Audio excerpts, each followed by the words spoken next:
I'm seeing Jason Mashue right on in there. Sarah Billa, Seth, the verbal handshake, right? Discovery, control, motivation. Ask the right questions. Paint a picture for me. Reverse psychology. Getting rid of smoke and mirrors. Framing the call. Focus on their emotions. Good, good. Now, before we get the one call closer coming on here, I want to cover a couple of things here. Our team has been working tirelessly behind the scenes for you guys. You'll notice that Kayvon, he'll speak to this a little bit later on. We're going to be in the Facebook group chatting with all of you. We've got a lot of exciting information. But at the same time, too, we do have two ladies I'd like to put a little bit of spotlight on. One is Victoria Mui.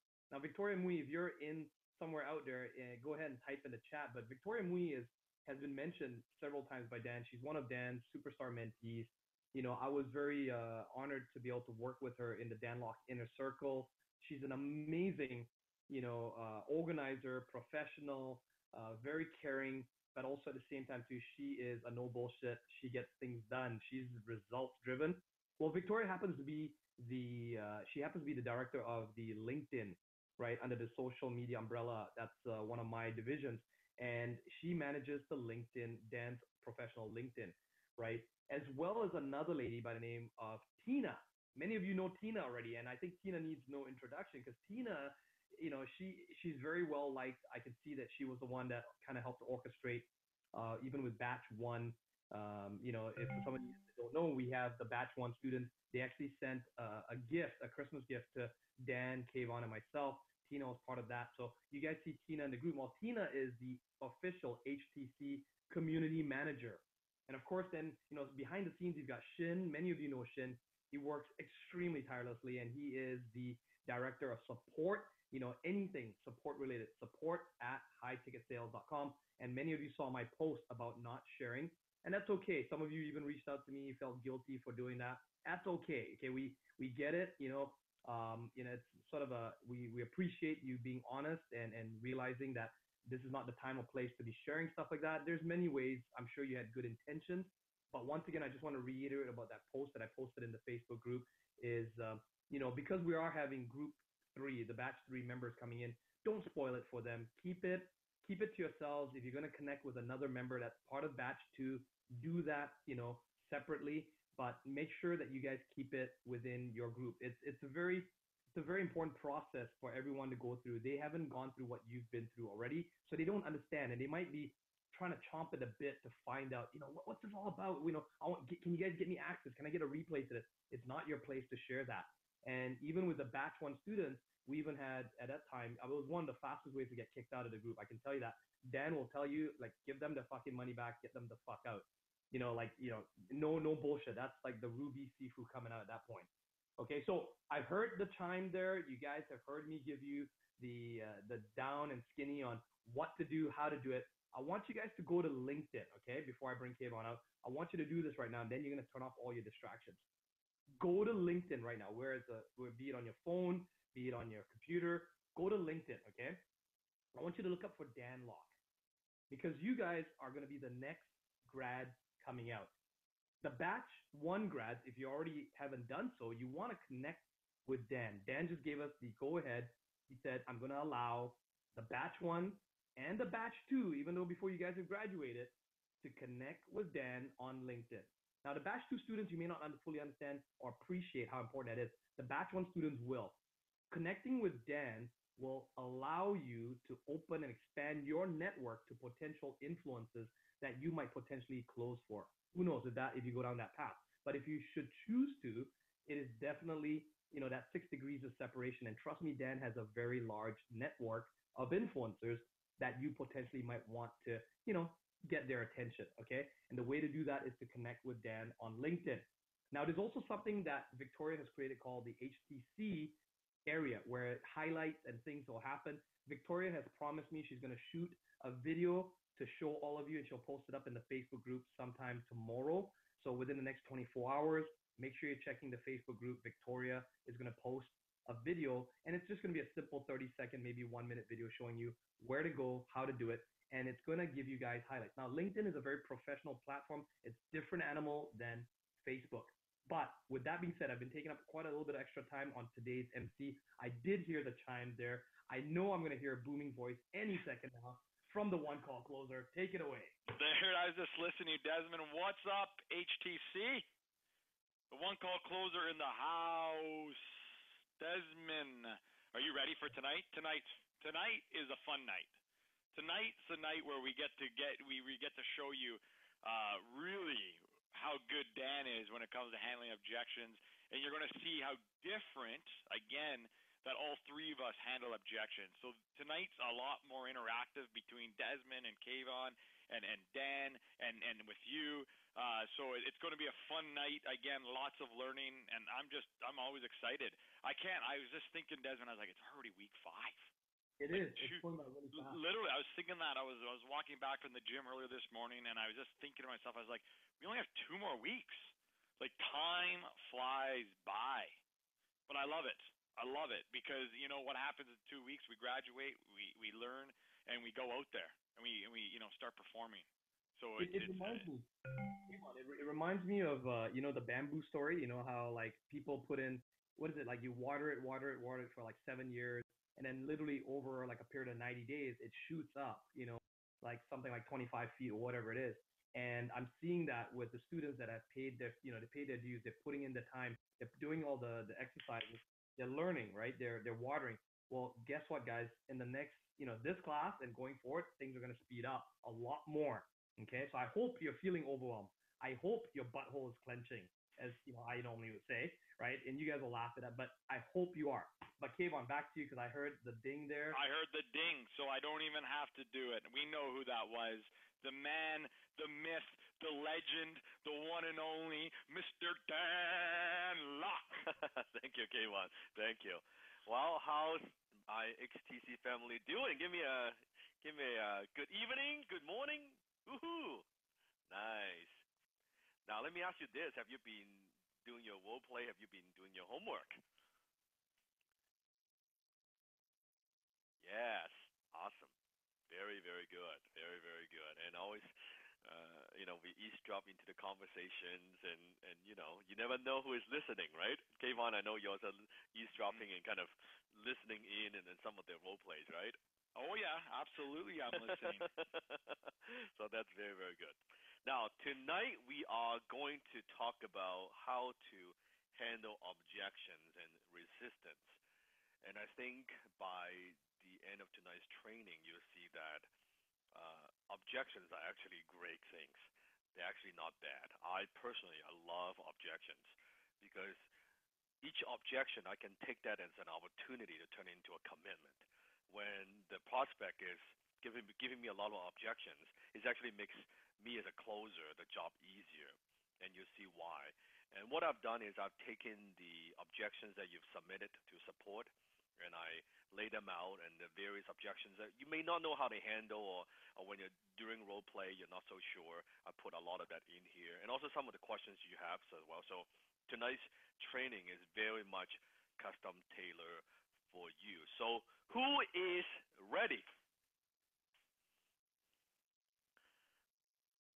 All right.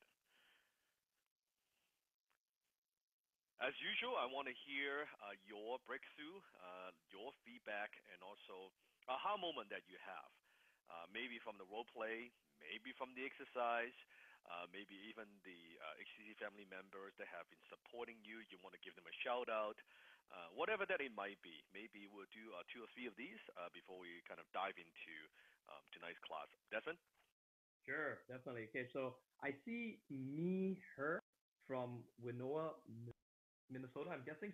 So I'm not sure if I pronounced your name correctly, but please go ahead and correct me if I'm wrong. You are now unmuted. Oh, okay.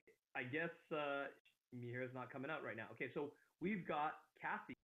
So Kathy again from Loomis, California. You are now unmuted. Hey, Kathy.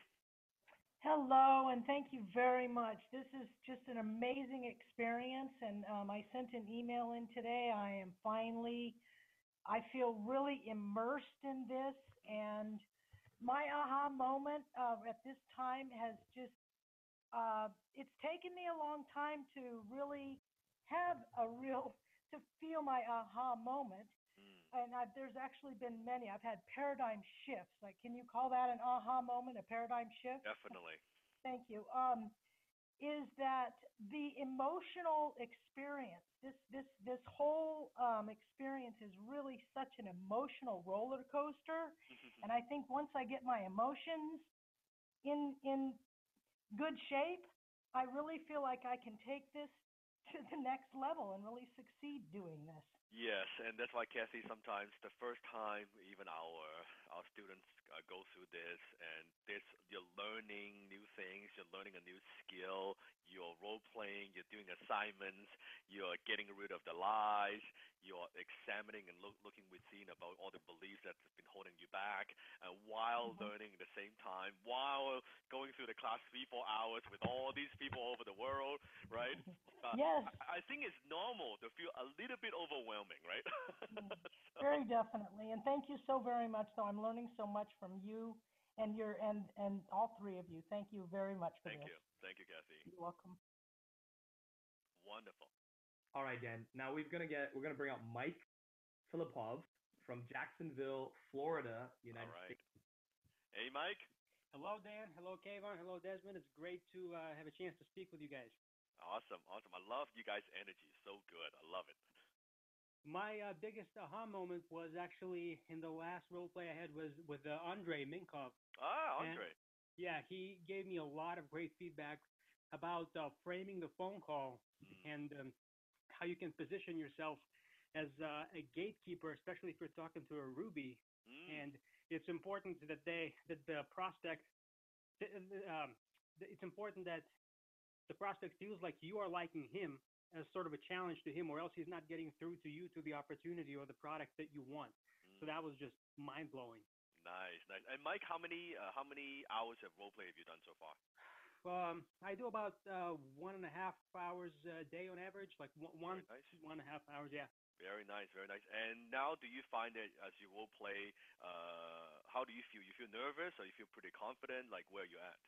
Great question. I'm actually feeling a lot calmer than I ever have before, and the biggest reason for that is because of something you shared I think in the second week, Mm, where I learned that to not be so emotionally attached to the outcome. All we're trying to do is disqualify the prospect if they're not a good fit, or help them get what they want if they are a good fit. And then when you come at it from that perspective, there's really nothing to be nervous about. So that made a huge difference. So nice. thanks for that. And Mike, isn't it fun also when it's not a good fit, you can reject the prospect? Exactly. Yes. Yes. It's awesome. Awesome. Great job. Great job. Thank you. Nice. All right, It's Dan. always good to hear you guys are doing role play and practicing. Again, minimum, I would say minimum an hour a day. You got to block out an hour a day to role play and do this. And then you notice and I know maybe some of you are on the fence, like, I'm afraid, and maybe I'm just listening in. I'm afraid to do role play in front of all these people. It's okay. After you do the first one, it's going to be a worse one. But after you do 2, 3, 5, 10, you're like, oh, hey, you know what? This is kind of fun. This is kind of cool. And that's how you want to do it. You want to play it like a game, right? It's a game. We play seriously, but it is a game, right? So have fun. Enjoy yourself. Go ahead, Desmond. Definitely. Okay. So Dan, we've actually got someone from way on the other side of the world in Bangalore, India. His name is Prakash. Prakash. Give me 1 second here. You are now unmuted. Hello. Hey, Prakash. Hi, Dan. How are you? I'm good. Wow, all the way from India. That's awesome. Do you know I'm a big fan of Shah Rukh Khan? Oh my God. I am Even I'm serious. Like, I've watched all his movies. Like, I'm a big fan. Like, I actually go to theater and watch the movie. yeah, he's a big star here. Oh, awesome. Uh, I've been doing this role play quite a long time right now, like continuously. Initially, I was just listening how they're doing it, and then I started role playing. And one thing, if you listen somebody is doing, you feel, oh, that's very easy. But when you jump into it, you'll forget everything that moment. And my uh, first one was the disaster. Like I forgot. I felt like I'm like in like in very cold area, and like my hand frozen. Everything. I was like completely frozen. Mm. Then second time I did, and third time, and the fourth time I got the confidence, and as you said earlier, the more you practice, the more you rehearse, it is going to help you. So I did that, and finally I closed for the first time someone, Oh, and so right now I feel very much confident. nice. And Very good.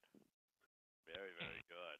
And that's why, again, the first one, don't expect too much.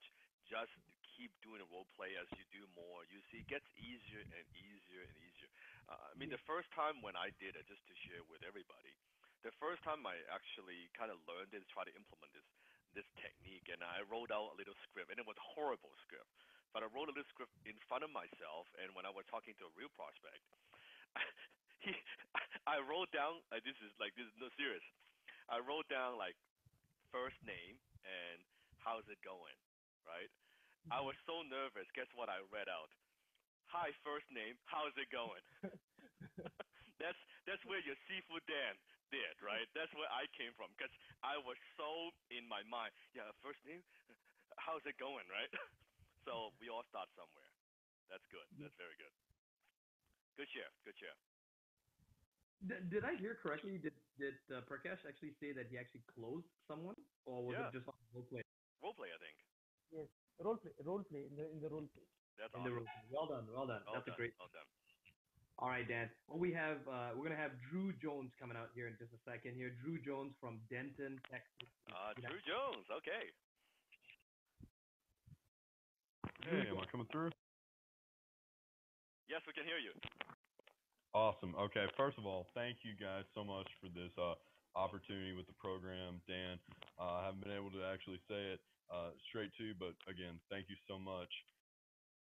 Thank you. One thing, at least not even just this week, but I'd say the past 2 to 3 weeks, when it comes to breakthrough, has been realizing is my primary gym is Ruby, but I've started to notice a lot of Pearl coming out of me. That being really wanting to help people, and in that I've also noticed myself kind of focusing more on my needs and what I would want, and not focusing on the needs of the prospect. And doing the role plays has helped so much in figuring out how to find out like everyone else's needs. And I don't know, it's very enlightening figuring out how to get to the pain, how to understand what people are going through.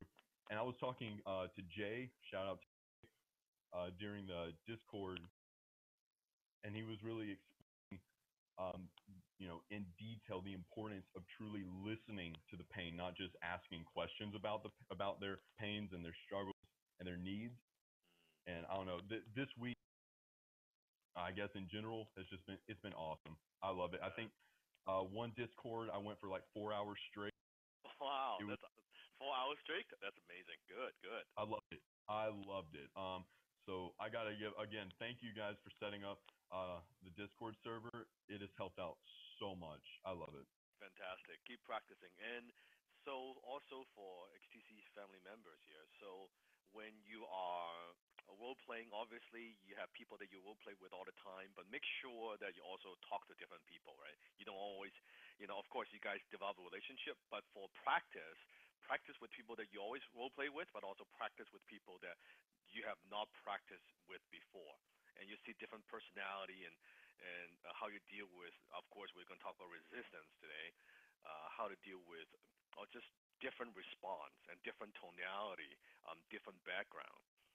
That's why high ticket closing is such a powerful thing, because I think although we're learning how to close and how to sell, but I think for a lot of you guys, it's been a long time since you actually very much connect with someone. I mean, listening to them, asking questions, listening to their needs, finding out what they're looking for, digging through that pain, not just for closing purposes, but you're learning the interaction and the deep connection between human beings. You with me? You know what I'm talking about, right? Yeah, Dan, I couldn't agree more with you. And I think the other way of saying it is not just listening to the words they're saying, but really listening to what they're saying. Yeah. Going to that next level, it's connecting again, not connecting on that surface level. It's connecting on that personal level. Correct. what they're saying, and we're gonna talk about that. I think tonight too, going deep there. And write this down. Communication equals wealth. Communication equals wealth. It doesn't really matter what it is that you do, what business you're in, what products and services that you sell. When you learn how to communicate, when you learn how to persuade, and when you learn how to listen, when you learn how to ask questions, it doesn't matter what business you're in. It really does not matter, because communication equals wealth. On the other hand, doesn't matter what product and services, doesn't matter how good you are, how competent you are, how talented you are, how great the product is. None of that matters if you don't know how to communicate your message, what you want to communicate to the marketplace. And that's why I see a lot of entrepreneurs, they struggle because they do not know how to communicate. Truth is, also there are two types of communication, always remember. We have two types of communication.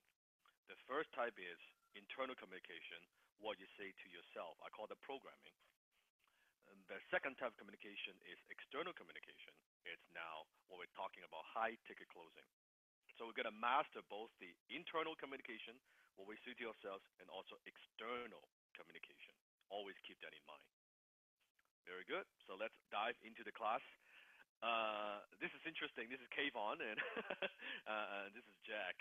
So this is one of the meetings that we had a while ago, and I want to share kind of a overall philosophy of the way I view objections first. Again, what we do high-ticket closing, we don't take the traditional sales approach. That's not what we do. What we do is we do the opposite. So a lot of traditional sales books and programs, and they would teach you how to handle objections as they come up. And we're gonna show you how to do that. But I prefer very often is to handle the objections before they come up. So in this case, like this is a video that we had, and where people think of objection, they wait for the opponent in martial art term to attack. You throw me a punch, I'm gonna block it this way. You throw me a kick, I'm gonna redirect it this way. That's personally not the approach that I take in martial art. In martial art, I like to take the preempt approach, where you send something, you intercept, and that's where the Bruce Lee's martial art comes from, JKD, Jeet Do, which is the way of the intercepting fist. That's how a lot of this stuff I took from martial art and put it in closing. That before it comes up, I want to shut the opponent down. I don't even want the shit to come up. I don't want to know you're going to hit me with left hand, right hand, or whatever. It doesn't matter. I'm going to do this. So if you want to watch the video, it's kind of fun. The video title, if you go to YouTube, you'll find it's called Why People Don't Succeed. And you see a clip where I'm jabbing Kayvon's eyes with his goggles. Right? He literally moved. I'm a 200-pound person, and he moved me 5 feet back with 2 fingers. That was when I always knew Dan was a weapon in business, but that's when I realized he's actually a weapon of mass destruction. If I didn't have those goggles on, eyes would have been out. Bye-bye. You become the one eye closer. The one eye, no eye closer. No eye closer. So, but that's very true. That's my philosophy about preempting that. It doesn't matter. Like in martial art, I only have a few techniques, right? It doesn't matter. You're gonna throw me a punch, left punch, right punch, hook punch, straight punch. I'm gonna finger jab. You're gonna throw me a kick. I'm gonna finger jab. You kind of want to hit. I'm gonna finger jab. So it keeps the way I respond very simple. Now, same thing in closing. When you have mastered a few of your moves, maybe it's setting up the agenda, maybe it's digging through the pain, maybe it's recognizing their gems very quickly. And guess what? You will all have. Even the whole spectrum of the entire area of everything we teach, there are a few things that you would do better than everybody else. Maybe it's listening. Maybe what Desmond is very good at, setting the agenda, framing the call. Some of you will be very good at just listening and thinking deep and taking the time. Some of you are very good at handling objections. It all depends. As long as it gets the job done, you close the sale, it's perfect. But the philosophy I want to teach you is we want to preempt. So get that in your mind first. What we're going to teach today is to preempt those objections before they come up. And if they do come up, we'll deal with those. But ideally, we want to deal with them before they come up. And I'm going to show you how to do that. Are you excited? Good. And he is a sly again from taking from the Facebook post. There are a couple posts I kind of want to touch upon and kind of share a little bit of my perspective with you. Now here's one from Nika. Desmond, if you can read that aloud for me, I appreciate Right. it. Now, I've been told that my mic reception is not coming in as clearly. So if you guys Sounds pretty good to me on my end. It cuts out a little bit. You know what, Dan? I'll read this one if you want. Sure, you please. Yeah, Oh, this one is a good one. Go ahead. Because this one really struck a chord. I even actually talked to Dan about this one. So Nika said, my parents just called to yell at me about money recently. They're extremely mad that I'm investing myself and trying to take action. I try to close them on it, but when they don't really respect you because of the relationship and your age, it's really difficult to get them to hear you at all. I'm really distressed about how to approach this. Trying to change their mind isn't working, and they become extremely hostile. Does anyone have any advice? Drew is saying that this is exactly what he's gone through. How many of you going through something similar to Nika? That maybe you're getting resistance from the people around you. Maybe it's your family. Maybe it's your parents. Wow, quite a few from the family members. So, Kayvon, what's your Yeah, so there's two things here, and I told Dan, I was like, let me. I saw the slide. I said I really want to talk about this because I'm going to relate this in two ways. When we talk about the personal pains here, so the surface level, this is what my response would be. Fuck your parents. Who cares? Go out and show them what you're about. Are you kidding me? Your parents don't know what what you have. We're going to teach you how to be a closer. You're going to make more money than you've ever dreamed, and then they're going to be wishing that they listened to you before. Go after it. But then I started thinking about it, and I said, no, that's the surface. That's the surface level. What's the personal pain? What's the personal issue going on here? And as I thought about it more, I thought about what would Dan say, and I asked him, and I asked him if I was right, and he said, yeah. Nika right here is looking for validation from her parents. She's hoping that with some sort of validation, it's going to give her the validation she needs to really dive into this and go after it. Now, I'll tell you the problem here. If you're going to look for the validation of your friends, of your family, you're going to be looking for the rest of your life. It might never come. What you need to do, Nika, if you're here online right now, is you need to give yourself the validation. That's all that matters. And that's when I said, in the weeks before, I said you got to give yourself that permission to walk through the door. This is exactly what I'm talking about right here. You have to give yourself the validation and stop seeking it from outside sources and seek within. That's what's really going to move you. And then guess what happens when you do that? It doesn't matter what they think. You still love them, but their beliefs will not hold you back. And Kayvon, I know you went through a very similar story with your parents, right? You shared this, and even now, as you're, becoming more and more successful, well, what's the response? So again, okay, I guess I always forget if we tell the story or not. When I told my parents I was leaving my job, my mom, what are you doing? You're crazy. Like everyone around me thought I was crazy, thought I lost my mind. My friends actually, some of my closest friends started to disconnect themselves with me because they actually thought that I was, a lunatic. And today, actually, Dan, I'm back on the phone with my sister, and we're talking about a bit of the business. And I said, yeah, the business is really taking off. I'm going to probably be at this X amount of dollars by the end of the year. It's pretty crazy. Like it's awesome. And her first response, well, is that going to ever be enough for you? I mean, when's it ever going to be enough? And I said, never. It's never. I'm never going to be satisfied. Why are you asking me to be satisfied? And then I was talking about so I was talking about how I'm working with Dan and how our relationship's evolving, and instead of her saying, "Oh my God, that's amazing," her response is, "Well, are you sure he's not going to run away with all the money?" That's what I deal with when I call home today.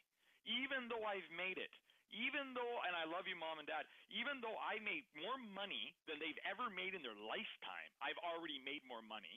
They still don't understand what I do. And if I waited, and this is where it's really important. If I would have waited for their permission, if I would have waited for my friends to give me that boost so I can have that confidence, I'd still be waiting and wondering. Hell, I might even have been in this program, but on your side, wondering, how do I do it? Truthfully. Mm-hmm. It was the day when, again, sorry, Dan, I just want to finish it by saying it was the day when I said, no more. No more. I'm doing this for me. I'm done doing it your way. I'm sick and tired. I'm doing it my way.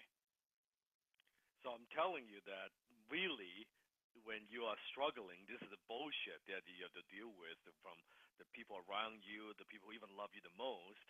And I'm telling you, this is just from experience of working with so many people and helping so many people. Even after you made it, it's the same bullshit. It really the same is. bullshit from before. It's the same bullshit even after you made it. Now you have money, you're making money. You're still getting the same bullshit. They're still not supportive. They still don't understand. It is who they are. Some people might change, but small percentage. Very small percentage, right? And there's a great quote I love from W. Clement Stone. Now, if you don't know W. Clement Stone, basically he was the guy. Now, a lot of you know Napoleon Hill from Think and Grow Rich, correct? Think and Grow Rich by Napoleon Hill. And I think we all have read that book. What you don't know is Napoleon Hill was the guy who interviewed all these millionaires and billionaires and put together the book Think and Grow Rich. You know that story, right? Interviewed the 500 of the most successful people on the planet back then, right? Back then, Henry Ford and all these people. But near the end of his career as a trainer and all these things, he was actually struggling financially, Napoleon Hill. W. Clement Stone, on the other hand, was the one who took these principles and actually applied in real life. And later on, he actually gave Napoleon Hill a job as a sales trainer. And W. Clement Stone built one of the most successful insurance company back then. In today's standard, back then I think it's $100 million, but today's standard it would be almost $1 billion company. So he took the Napoleon Hill principle from Think and Grow Rich and actually built something. Very, very amazing guy. I think like from his work, it takes the whole concept to a different level. What I'm saying is this. Here's what he said. Be careful of the environment you choose for. It will shape you. Be careful of the friends you choose for. You will become like them. You will become like them. So I want you to think for a moment about the people around you. So think about your parents and the lifestyle that they have. Think about the teachers and your high school teachers, your college teachers, and the lifestyle that they have. Think about your aunts and uncles and the lifestyle that they have. Think about your friends, your buddies, and the lifestyle that they have. Think about your career counselor when you're in school and the lifestyle they have. Think about the jobs that they have. Think about the money that they earn. Think about the house that they live in. Think about the car that they drive.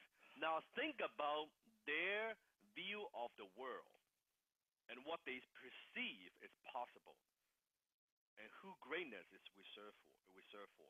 Think about all the people that who influence you from the time you were born to the time you set out on your own as an adult. I want you to look very, very carefully. Look at their lives. Think about that. These are the people who form your beliefs about the world. These are the people who form your beliefs about what is possible in your life. I'm sure they're great people. I'm not talking about love here. I'm talking about where they are and how they think. Average. Fucking average. They go home to average homes. They drive average fucking cars. They eat at average restaurants and park in average spaces with average waiters eating average food. Average.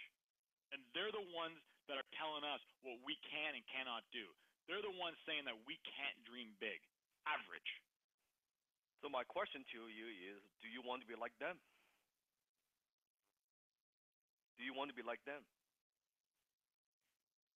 They love you, but do you want to be like them? And if not, then I say don't ask your poor friends how to make money, and don't ask your single friends about relationships. They are not qualified to give you advice on that. Guess what? If you take their advice, guess what? You will have their life. It's that simple. So all these things about, including your spouse, including your parents, you take their advice, you have their life. With that mindset, you'll be much more careful who you take advice from. Because when you take their advice, you have their lives. Now you're like, holy shit. Better not listen to that. Hell no, right? And that's why don't let other people who didn't go after their own dream talk you out of yours. You see, there's a reason. Even Kayvon's sister. Like, when I was struggling, that's what you told me. When I'm successful, this is the negativity. This is limiting belief that you're trying to plant into my mind.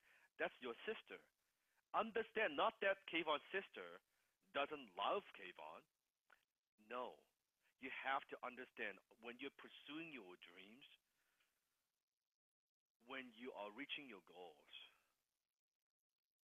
they don't like that. They don't want to hear that. They are looking at maybe let's say if Kayvon failed, maybe he would be back to where he was before. Then we're a little bit closer. As I said, they don't want you to succeed. Not that they don't love you. Yeah. They want you to give up on your. Do you know why they want you to give up on your dreams? Kayvon, do you know why? Yeah, well, that's what I was gonna say. The deep reason why they want you to give up on your dreams is because they gave up on their dreams, and you having the success and being so close to them, i.e., family, it's a symbol of them every day knowing they gave up on their dreams. Yeah, it's a reminder. It's a reminder. It's a mirror. Reminder. It's a mirror, and it's the closest mirror that they have. Because if it's some distance from some magazine or some TV show that they watch, that's just some character. This is my fucking brother. This is the person I grew up with. And he is pursuing his dreams. He's achieving his dreams. And I am here trying to and he didn't give up. And I'm trying to make sense why I gave up. You see how that makes them feel? And you wonder why they respond and behave in that certain way towards you. It's not that they don't love you. It's because they've given up on their dreams. And that's the world that we live in. It's that fucked up, unfortunately. But it is that fucked up. Understand this. Understand this. Here's another from William. Kayvon? I put my closing skill up to this point to the test. I had a great conversation about my parents and their health. I hit some major pain points. They really felt the pain of being unhealthy. I then went into how it would make them feel if they were healthy. I painted a picture of them of how that would look. They loved it, of course. I showed them what the situation was, giving them an example of past successes they have had with their health. I used their own past successes in showing what they need to do to get back to that point. What a great conversation I had with my parents. I felt like I was the parent teaching my kids a lesson. I closed them on what they need to do for themselves to get back into a healthy path. Thank you, Sifu, Dan Law, Kayvon, and Desmond. Without your teachings, I would have never been able to have such a serious conversation with my parents. My dad even told me how proud he was of the young man I've become. Thank you, thank you, thank you. And that's why when you get this, the communication is not just closing prospects. Everything is closing. Every word that comes out of your mouth is closing. You're closing the people around you. You're closing the parents to better their health, to have a better lifestyle, right? You're closing yourself to take action, to overcome your fear, overcome your uncertainty, to be decisive. Everything is closing. Everything is closing. So it's not, I want you to know, once you have this power, and this is a great quote from Spider-Man, with great power comes great responsibility. This is my gift, my curse. Who am I? I'm Spider-Man. This is your gift, and once you've developed the gift, what I'm asking from you is, with great power comes great responsibility. Use cautiously. Use this new power that you have carefully. For good, not for evil. Because you could use this power for evil.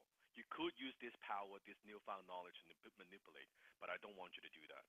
I want you to use this power to serve, to help, to impact, to transform people's lives. Then you're using the power for good. For others, also for yourself. Can you do that? Put in the chat box. Yes?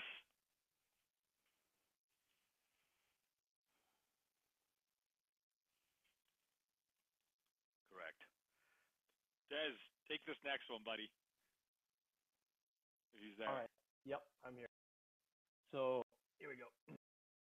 All right, so this one is from Darius, right? Darius goes, "Hi everyone, my name is Darius, and the last 3 weeks have been a surreal experience.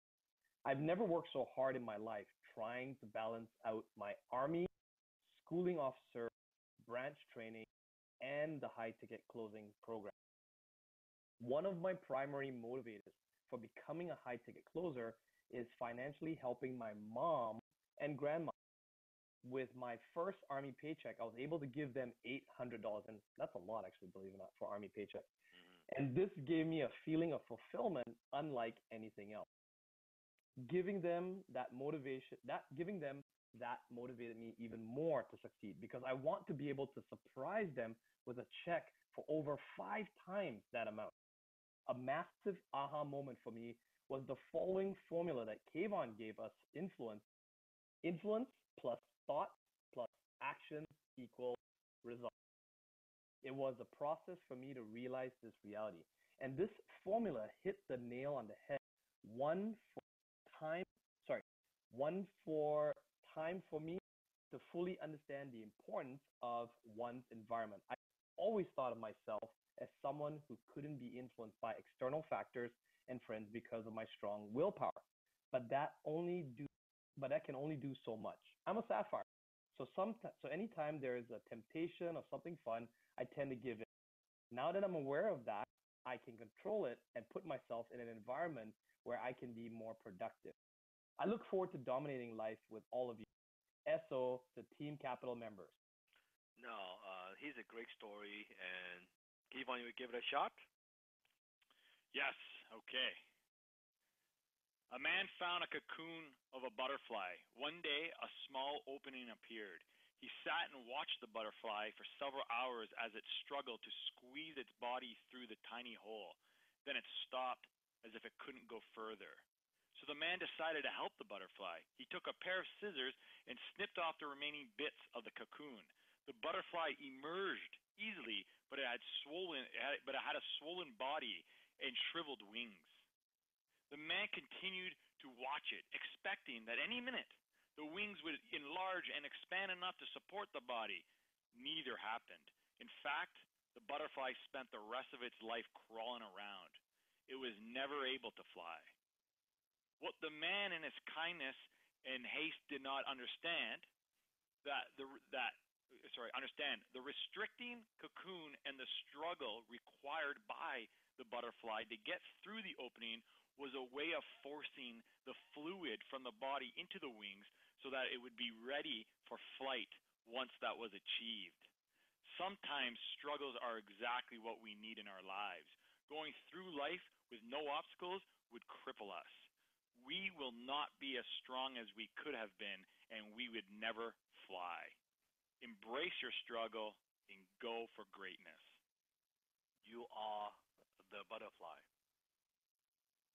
You are the butterfly. You are the butterfly. Unfortunately, there's some people who go through this program, and we see people all the time. Some people they are their limiting belief. It holds them back. Their programming. I mean, every single week, you guys don't know, but almost every single week, we have to fire some people from the program. A couple members, which I don't think they are putting in 100%. I don't think they have what it takes. I don't think it's the right thing for them to do. And I help people help themselves. You don't see it behind the scenes every single week. We move people from the program, which I don't think is a good fit. And we also have people during the 7 weeks they give up. They give up on themselves. They give up on their dreams. and say, oh man, this is too hard. And Desmond, sometimes all those are like fucking lame excuses. I mean, you probably see that more than me, more than anybody else, because you kind of that's your division, right? Yeah, Shin as well. Definitely we get that a lot. So like, what are some of the excuses that you see again and again? The same old lame excuse, right? Victim one. It's always the victim one. I don't know if they just told themselves a lie that they get really indignant. For example, and I'm sure there are probably one or two legitimate situations where they'll say, oh, something came up. We have a family emergency. It always starts with that. It's like notoriously, statistically, you can actually measure that. They'll start with that, and they'll say, I need to refund, or I can't continue with the program. That's one of them, right? And whenever we see that, we call that bullshit because they're not. Again, it's they're trying to tell a lie. They're trying to put a front up in the front. And always when I hear that, I would say, yeah, no problem. If they want to quit, they quit. There's nothing I can do. And the way every time I hear that, I always know that that's probably it for that person. Because your Sifu things a little bit differently. I don't look at that as incident. I look at that as that's probably their pattern. That's how they've been operating the whole life. And it is so easy. You have to put yourself in my shoes. If you're where I'm at, you're making the kind of money that I'm making, it's so easy for me to give up on somebody. It is very easy. I say, you know what? Okay. It's very easy. I don't need the money. I mean, that couple grand has not changed my life. So, okay, it's very easy. Okay, here's your money. There you go. Good luck. But I don't do that because I know deep down with me as your Sifu, and this is not coming from a place of arrogance. I'm just stating a fact because just so many people usually they go through everybody else. Finally, they come to me, and usually what happens when people found me, they don't leave. There's a reason for that, right? Kayvon, right? I was just gonna say, amen. I went through $150,000 worth of trainings and people, all of that, and then I found Sifu. And everything changed. It's like Desmond, same thing. He's worked with some of the biggest names on the planet, right? Some so-called gurus. You've gone through all of that. All the 6-figure, 7-figure earners, diamond rings, all that kind of stuff. You name it, and they've gone through everybody, but somehow when they found me, people don't leave, and there's a reason for that. I think there's also not just the depth and breadth of what I do, but also with the support of the HTC family. So with me as a Sifu, with the support of the HTC family, and I know that if that person doesn't make it, chances are the person who quit, they'll probably never make it. It also then, I mean, I gave one about the emergency, the family emergency, but we've also seen the one where it was the ego. It's they thought they knew too much. You poured your heart out into them. You let them proverbially into your house, and sometimes literally into your house. And they had the nerve to, just when, if say, for example, you pivoted and you had to change a strategy, all of a sudden now, oh, you're the bad guy, and you've helped them become successful, but, now they're trying to lecture you on how to do things, and it's not that Sifu is arrogant and, like, who the fuck, are you to come and lecture Sifu, or they betray. I've watched the betrayal. It's fucking ridiculous. And Daryl is saying like he was in and out of hospital and last week and he's still fucking here. Family emergency is an excuse. It truly is. It really is. Anytime they get a little bit of resistance, they just give up. And that's also part of what I do that you may not understand and may you not even realize this, but I believe in you more than you believe in yourself. As a Sifu. When I met Kayvon, I believed in him more than he believes in himself. I believe he could do this. When I met Desmond, I believe in him more than he believed in himself. And that's always my expectation. Unless that person is just absolutely, quote unquote, cannot be saved. But most people, if they truly have the desire, they put in the effort, they have the heart, yes, I believe in you more than you believe in yourself. And you have no idea the power of that. Because in our lives, I wish I had more people believe in me more than I believe in myself back then, but I had very, very little, except a couple of mentors that I have.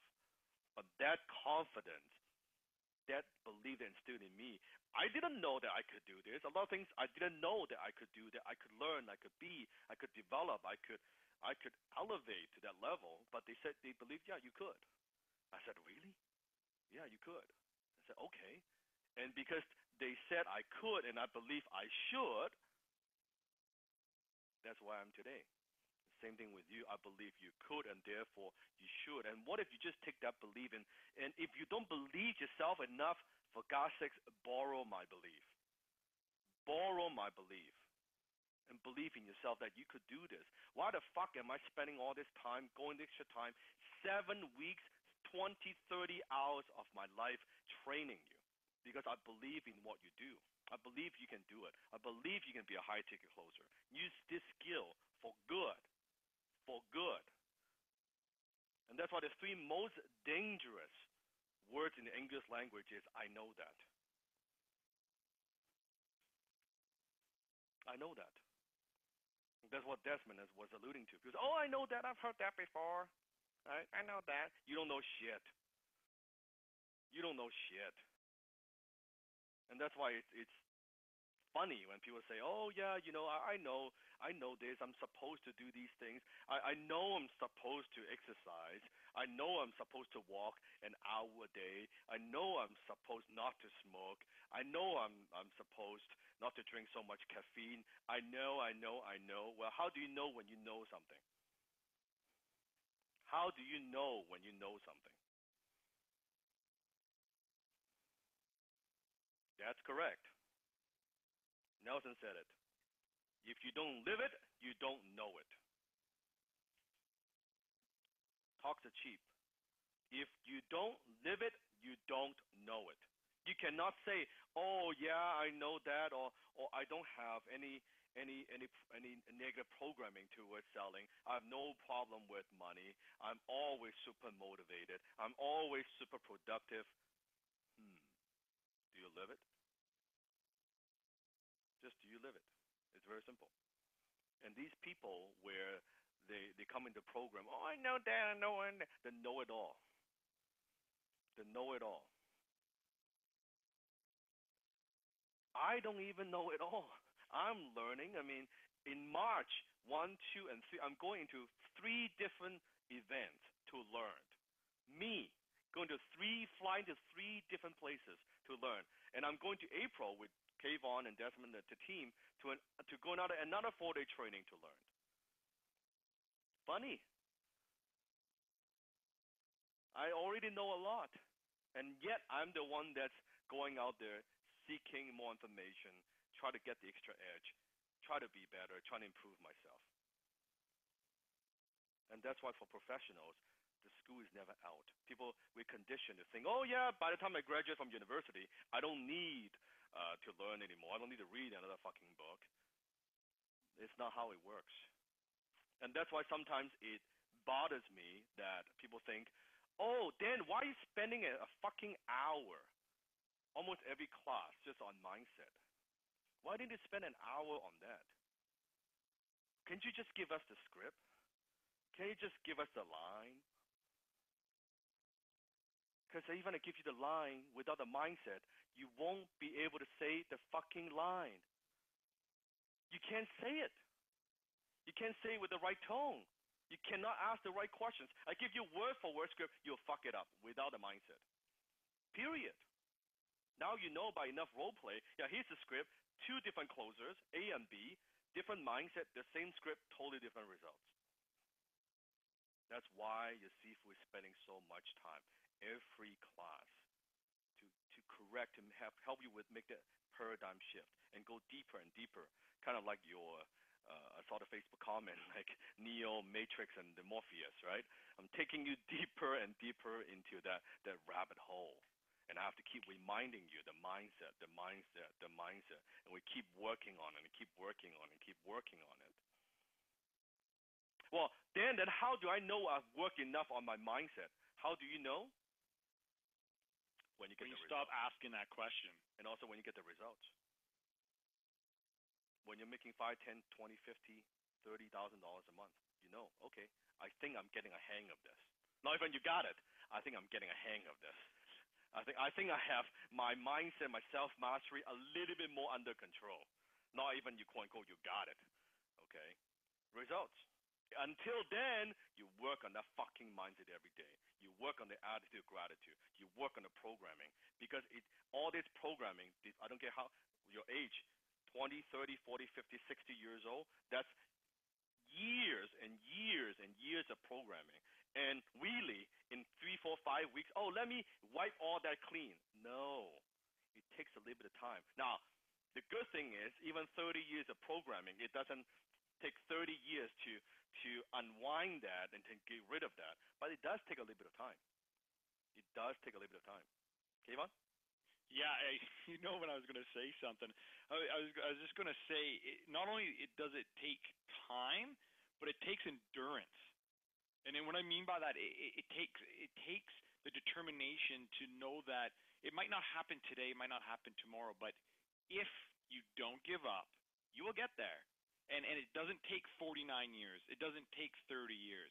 It takes a decision to say that I'm going to keep moving forward, and it takes one more decision to say I'm going to stay here until it comes. And when it comes, the clarity is there. And when we have clarity, what do we have? We have that creativity. We have that ability to put ourselves in that flow zone, in that happy zone, that we start attracting happy things. We start attracting the things we want and get in harmony with ourselves. And I will say, I actually said this a week ago, and I'm actually going to say I believe now more than ever that closing is 90, if not 95% mental, 5% tactical. Yes. Now, the 5% tactical, yes, it's very important. You need it, but it doesn't matter. It does not matter. Any time I had not made a close, it was because of me. It was because I came into the call the wrong way. I wasn't fully focused. My mind was somewhere else. That's fact. This is fact. And that's why. And being, sorry, I was going to say, Dan, one of the things, and being a closer isn't just about having the skills to close over the phone. It's also having the ability to operate every day like a closer. For those 5 hours that you're putting in on the phone, you have to be so damn good. You have to be so clear. You have to be so ready. It literally, again, I relate to sports. Dan relates to martial arts. For me, it's like game day. There's no room for error. There's no room for I don't know if I have it, or I'm not feeling good today. You have to be on. And the more on you are, the more your bank will grow. And that's why it goes a little bit beyond the scope of this program. But it's one thing you learn. First, you got to learn to be a high-ticket closer, learning the skills, learning what to say, learning how to say it, programming your mindset. But the next level truly is to become a high-performance closer, which we don't have to talk. We don't have time to talk about in these 7 weeks. But knowing you have to also evolve, and once you have the skill, how do you be a high-performance closer? Very, very critical, right? So let's talk about resistance. Let's talk about high-ticket objection handling. So how do you handle these objections? Rule number 1, you need to learn to play with resistance. What's the word? Play with resistance. It's in our code. It's in our creed. Learn to play with resistance. It's not just, here's an objection. No, let's play with it. Let's have some fun with this, right? So there's 3 things. Who could help me with this? 3 things you would get out of every single sales conversation. Put in the chat box who can answer this. Andrew, first one. Yes. You can get a yes, which is nice. You get to sell. Or you get a quick no, which is good because you don't waste fucking time. Or you'll get a lesson. So partially by getting the lesson is you learn to play with the resistance. Hey, you know what? I know I'm not going to close this sale. That's okay. Let me play with this. Let me have some fun with this and see if this will improve my skill, or maybe let's see where I would take this. Or maybe let me ask a different thought-provoking question. Let's just see how the prospects will react. You have fun with this, right? So a yes or no or a lesson. That's the great thing about what we do. You always get some value out of the call. Even for a lot of calls you didn't close, that's perfectly fine. If you take notes, if you listen back to it, you'll learn from it. You'll keep improving and improving. Sometimes it's funny. You actually learn more. Isn't it true? You learn more from the call that you don't close than the one that you close. The one you close, okay, you got the deal, you signed, that's cool. But the one that you don't close, like fuck, like shit. What should I do? I said the wrong thing. Oh damn, I better not say that next time. Or damn, I didn't go deep enough. Or damn, I talked too fast. Or damn, I talked too much. Right? Those are the things that make you better. The one that is yes, oh, just a yes, okay, here's a credit card, good, boom, done. Right? So here's some objections, and I purposely use this. Now, if you have not watched Yip Man, Yip Man is the Yip Man 1, 2, and 3 by Donnie Yen. How many of you watched that, by the way? You can get it from Netflix, Yip Man. Great movie, by the way. The style that Donnie is using is called Wing Chun in the movie. That's one of the martial arts I study. So great martial art. Little bit of martial art history, then I'll go back to this because it's relevant to what we're talking about. Wing Chun was actually developed by a lady.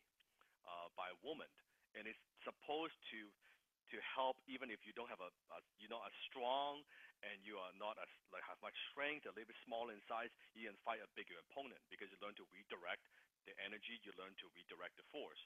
A lot of objections. What we're talking about, it is like that. So he's Mike Tyson fighting Donnie Yen in Yip Man 3, right? So Mike Tyson. So how do we direct that? So here's first one. Can you prove that it will work for me? Actually, why don't we do this? So kind of get you involved. So when I say an objection, what I want you to say, kind of imagine pretending in your mind like someone throwing a punch at you, and you could say, ooh, okay?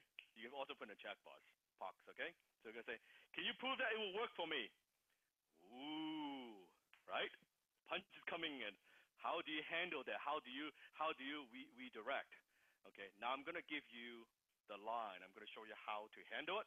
Once I've done that, you can give me a boom if you believe it's a good way of handling. Okay, so Kevin, you give it a try.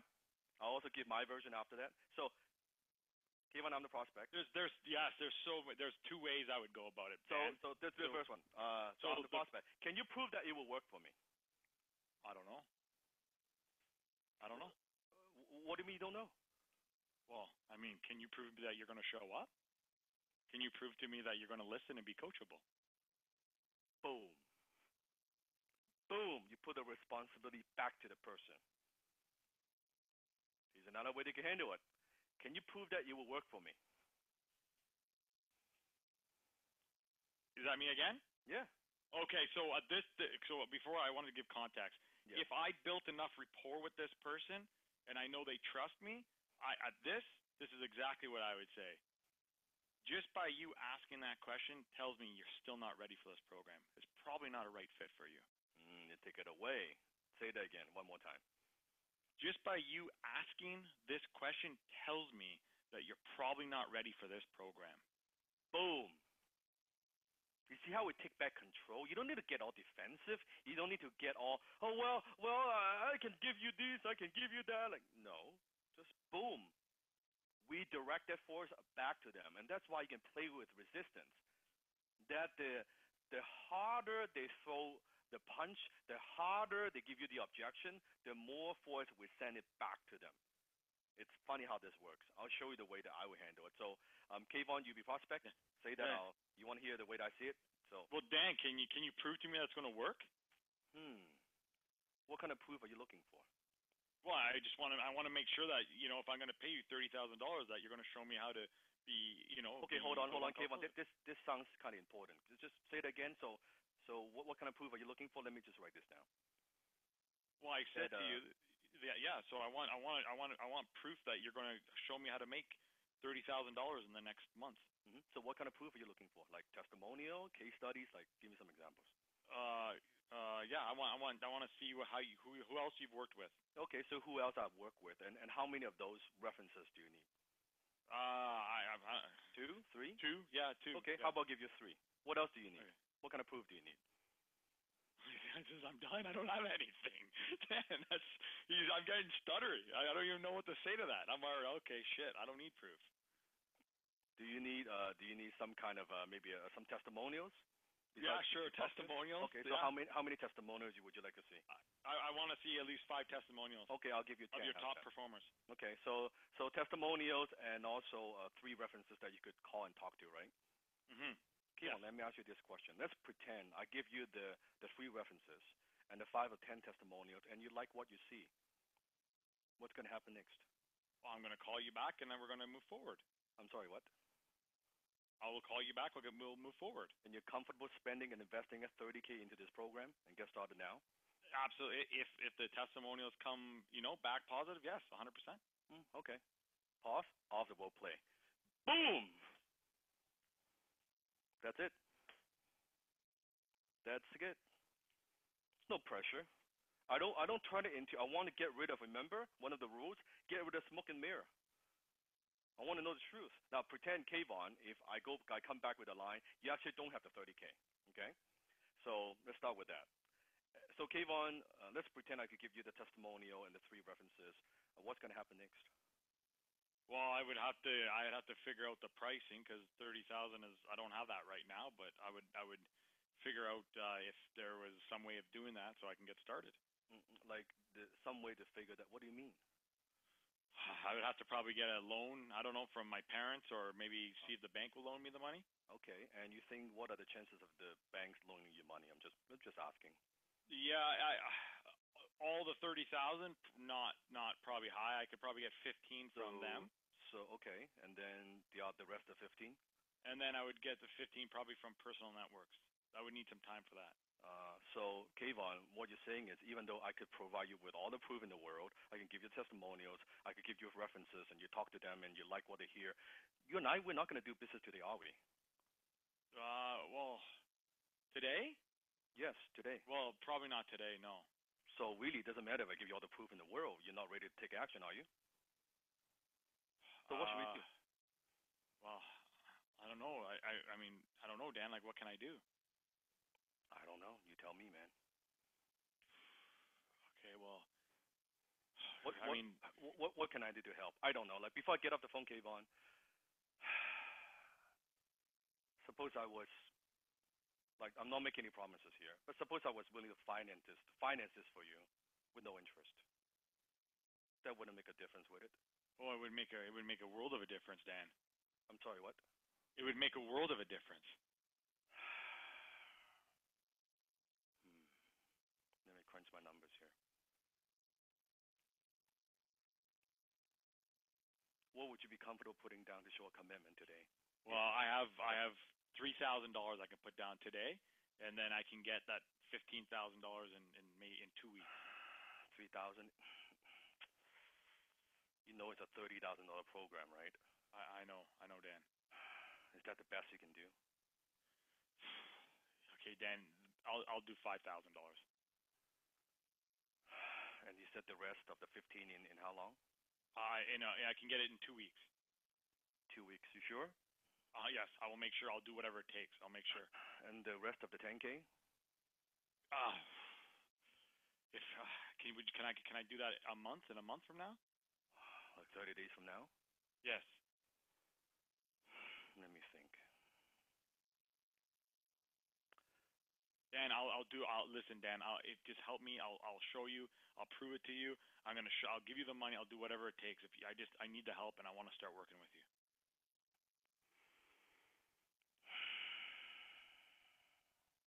Okay, even suppose I was to accept your offer. What are you gonna say to me? I'm gonna say thank you very much. I'm ready to learn. All right, let's do this. Pause. Thank you so much. Off the role play. Boom. Boom. That's what I am talking about. You see how easy this is? I shouldn't say it's easy, but how simple this is. You see how we direct? Suddenly, you see the proof, all that bullshit, smoke and mirror, gone. Let's deal with the problem as the real problem, as it is. It's the money. It's not the testimonial. It's not the reference. It's all BS. It's all smoke and mirror. It's the money. And I get to the bottom line of the problem. See, that's how I do this. James is like, was that an earthquake? No. Dan just closed someone. Oh, that's awesome. You see how simple? It's not hard, but that's your Sifu in action. Okay, it takes years of practice. But I want to show you just how fucking good you could get, just to show you the how I got chills. It's just funny. Okay, next one from Neil. It sounds too good to be true. This sounds like a scam. Kayvon, you give it a try? Yeah. So again, depending on I've actually had this one. I've actually had this one with when I had the HTC, and the person said it sounds too good to be true. This sounds like a scam. It is too good to be true. It really is too good to be true. I mean, Dan is willing to take the time to show you a high income skill. That is too good to be true. But here's the reality. If you show up, you listen, you pay attention, you empty that cup of yours so we can fill it back up, it won't be too good to be true. It will be true. And you'll be living the life you want. That is too good to be true. Isn't it? Boom. So don't be afraid. Why you get all defensive? A punch is coming. It's okay. Don't lose your cool. Look at it, and you know it's coming. Redirect. It's okay. You have time. You have time. So the other one, which would I know higher level, Dan's level would say it again. It sounds too good to be true. This sounds like a scam. What do you mean? Yeah, like I think like with all these success stories, and I don't know, like it's like with like the program is like $5,000. It's a lot of money. What if it's a scam? It sounds like a scam to me. It is a lot of money. It is a lot of money. But can you tell me how do you define a scam? I mean, if we show you a system, a blueprint, if I can show you the skills to be a high performer, what's scammy about that?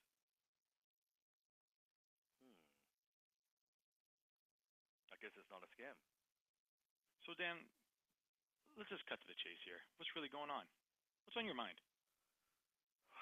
Well, I mean, I've bought different programs in the past. I've been burned in the past, and this is a lot of money. Like $5,000, it's a lot of money. It's all my savings, and actually I got to even use my credit card a bit. It's just a lot of pressure. I gotta make this work, and I don't. Maybe I lost faith in what I do, and lost faith in some other programs. I had a bad experience.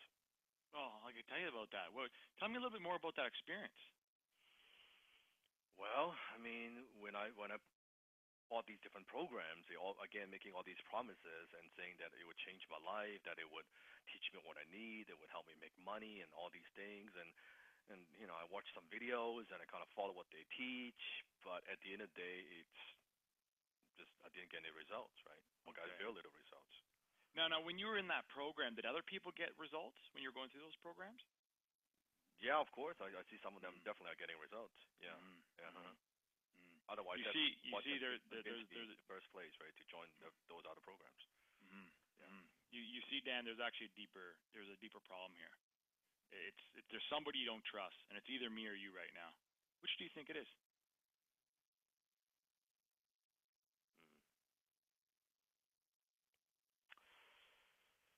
It's me. Why do you think you failed those other programs? Tell you the truth, maybe I think I didn't put 100% into it. I bought it and hoped that would work, and I put in a few hours, couple hours here and there, but I didn't think I give 100%. Okay. So what do you think is going to be different this time around? Well, this is no choice. This is my last resort. This is like I try everything. I gotta make this work. Like I have to make this work. What do you mean this is your last resort? That's $5,000 is all I have. Every penny that I've got, I got to make this work. So what are you going to do to make sure that you don't quit? I'm going to show it up. I'm going to do whatever it takes. I'm going to follow through. I'm going to do the assignments. I'm going to practice. I'm going to whatever it takes, man. Whatever it takes. All right. Now, is that a promise you're going to make to me, or is that a promise you're going to make to yourself? To to you and myself. Okay. How does that look? What can we do to ensure that you don't give up on yourself? Because we know this. I won't. You won't? I won't. I just won't. I can't. For my family, for my wife, I can't. I won't. Have you said that before? No, I haven't said that before. This is the first time I said it. It's not an option. You see, Dan only works with people that are highly committed. And I know it sounds like you're highly committed, but from what your actions are, it definitely doesn't show it. And I want to make sure that if you get $5,000, it's a lot of money. But if you're going to invest that with Dan, I want to make sure you're going to stick through this. I will stick through it. I will do whatever it takes. I'm committed. Okay, you're not going to let me down, because if you do, you're going to also make me look bad in front of Dan. No, I won't. Okay. So Dan, let me ask you. Where should we go from here? Pause. Off the role play. Good job. Boom. You see how that works? So an objection, very often is not an objection. So don't let that. So it's like a punch. Sometimes that could be the guy's faking, or it's not actually.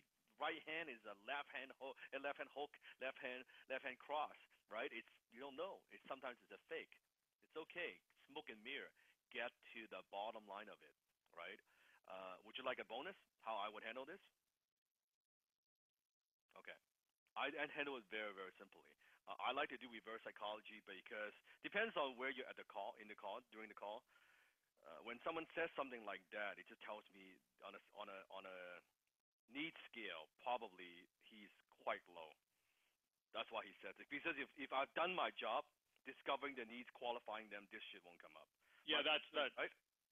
Dan, that's what I really wanted to say is that I rarely ever get this. Yep. Because if you do the job correctly, this doesn't come up ever. It does come up, but assume that it comes up. Let's pretend it comes up. What would you say, right? So go ahead, Kevin. Go ahead. Hey, Dan. This sounds way too good to be true. This actually is starting to sound like a scam here. Wow. You know what, Kevin? I agree with you. I think it does sound good to be true. This is probably a scam. So why are we talking today? Well, I mean, I saw your ads, and I saw the webinar, and I saw the ad, but you saw the webinar. But why are we talking today? Well, because I want to learn how to make money. I want to learn how to. I want to be a high ticket closer. I want to change my life. Tell me a little bit more about that. Pause of the role play. Boom. You see that? Different. It's like, damn. Not hard. Here's another one. Yeah. Can you guarantee I would get the results you claim? Ooh. Give me a ooh. Can you guarantee I would get the results you claim? Ooh. Actually, you know what? Just for fun, type in the chat box, how would you handle this? Can you guarantee I would get the results that you claim? What kind of guarantee are you looking for? Good man. No, you don't say, do you want results? Only you can guarantee CTN. Nope, that's not what you're saying. What do you mean guarantee? That's pretty good. Only you can guarantee it. No, you don't make a statement, Victoria. Always turn it into a question, right? Always a question. Can you promise? Can you guarantee you showed up? That's pretty good. Can you guarantee you showed up? Put the response back to them. Yeah, just simply. What can I guarantee? Yeah. Can you guarantee I will get the result you claim? Don't answer that. Always answer a question with a question. What kind of guarantee are you looking for? So let's try that. So I was gonna say I was hoping you didn't say that. I was gonna let you do it because that's you know where I'm gonna go with this, the golden one. And I still remember the day you showed me this. I had goosebumps. I just remember being like, holy fuck, like that is a game changer. So Dan, you know what? This sounds pretty good. I like what I've seen, what we talked about, but. Can you guarantee? Can you really guarantee the results you're telling me I'm going to get? What kind of guarantee are you looking for? Well, I want to guarantee that you're going to show me how to how to build my brand, how to become a high ticket closer, and show me how to start earning $10,000-$15,000 a month. Well, let's pretend I could give you a guarantee. What's going to happen next? Well, I would move forward, start working together. Okay. Pause. Off the role play. There you go. You redirect and you redirect. Let's pretend I could give you a guarantee. What's going to happen next? Then the truth comes out. Oh yeah. Then I still need to think about it. Well, then doesn't matter what guarantee I give you, right? Oh, I still need to. I can't afford it. Well, again, it doesn't matter what guarantee I give you. I want the truth. So it doesn't matter. It doesn't. Well, can you guarantee that I'm gonna make $1 million in the next 2 days? Well, let's pretend I give you the guarantee. What's gonna happen next? It doesn't matter what they say.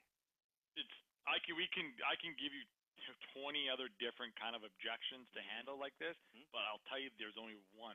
Anytime you hear, "Can I have a guarantee?" There's only one thing you need to say. That's it.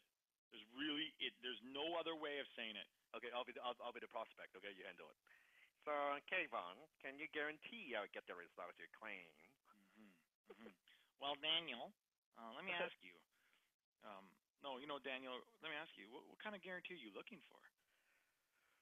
Wow, guarantee it's going to work. Okay, you work. Okay, what else? That I could at least, that you would deliver on what you promised. You would teach me what you promised in the program. Okay. Anything else? That's about it. That maybe I can recoup my investment. I mean, I'm very realistic. I'm not saying that I can recoup my investment in 8 weeks or 10 weeks, but even like recoup all my investment in 1 year, then I mean that to me it's totally worth it. Okay, yeah. Okay, Dan. So if we could recoup your investment in 1 year, and we can prove that it works, and show you the system, I mean, what would happen next? Oh, then I'm very comfortable just moving forward. What do you mean? I could do this now. I could take action. I can order. Sorry. What was that, Dan? I can make the investment today. Okay. So what investment card will you be using today? Visa, please. Okay. Boom. Boom. That's it. Verbal handshake. There. Done. You see, that's why when you get resistance, don't get nervous, don't get all defensive. You don't need any of that. Boom. You see how when we do it, that's exactly how we do it. Now, think about the way that you do role play. Think about the way that you handle objections, that you play with the resistance. Just kind of think back the last 2, 3, 5 role plays that you've done, right? How does that compare? How does that compare? Tonality, control. A lot to learn. Here's something deep here.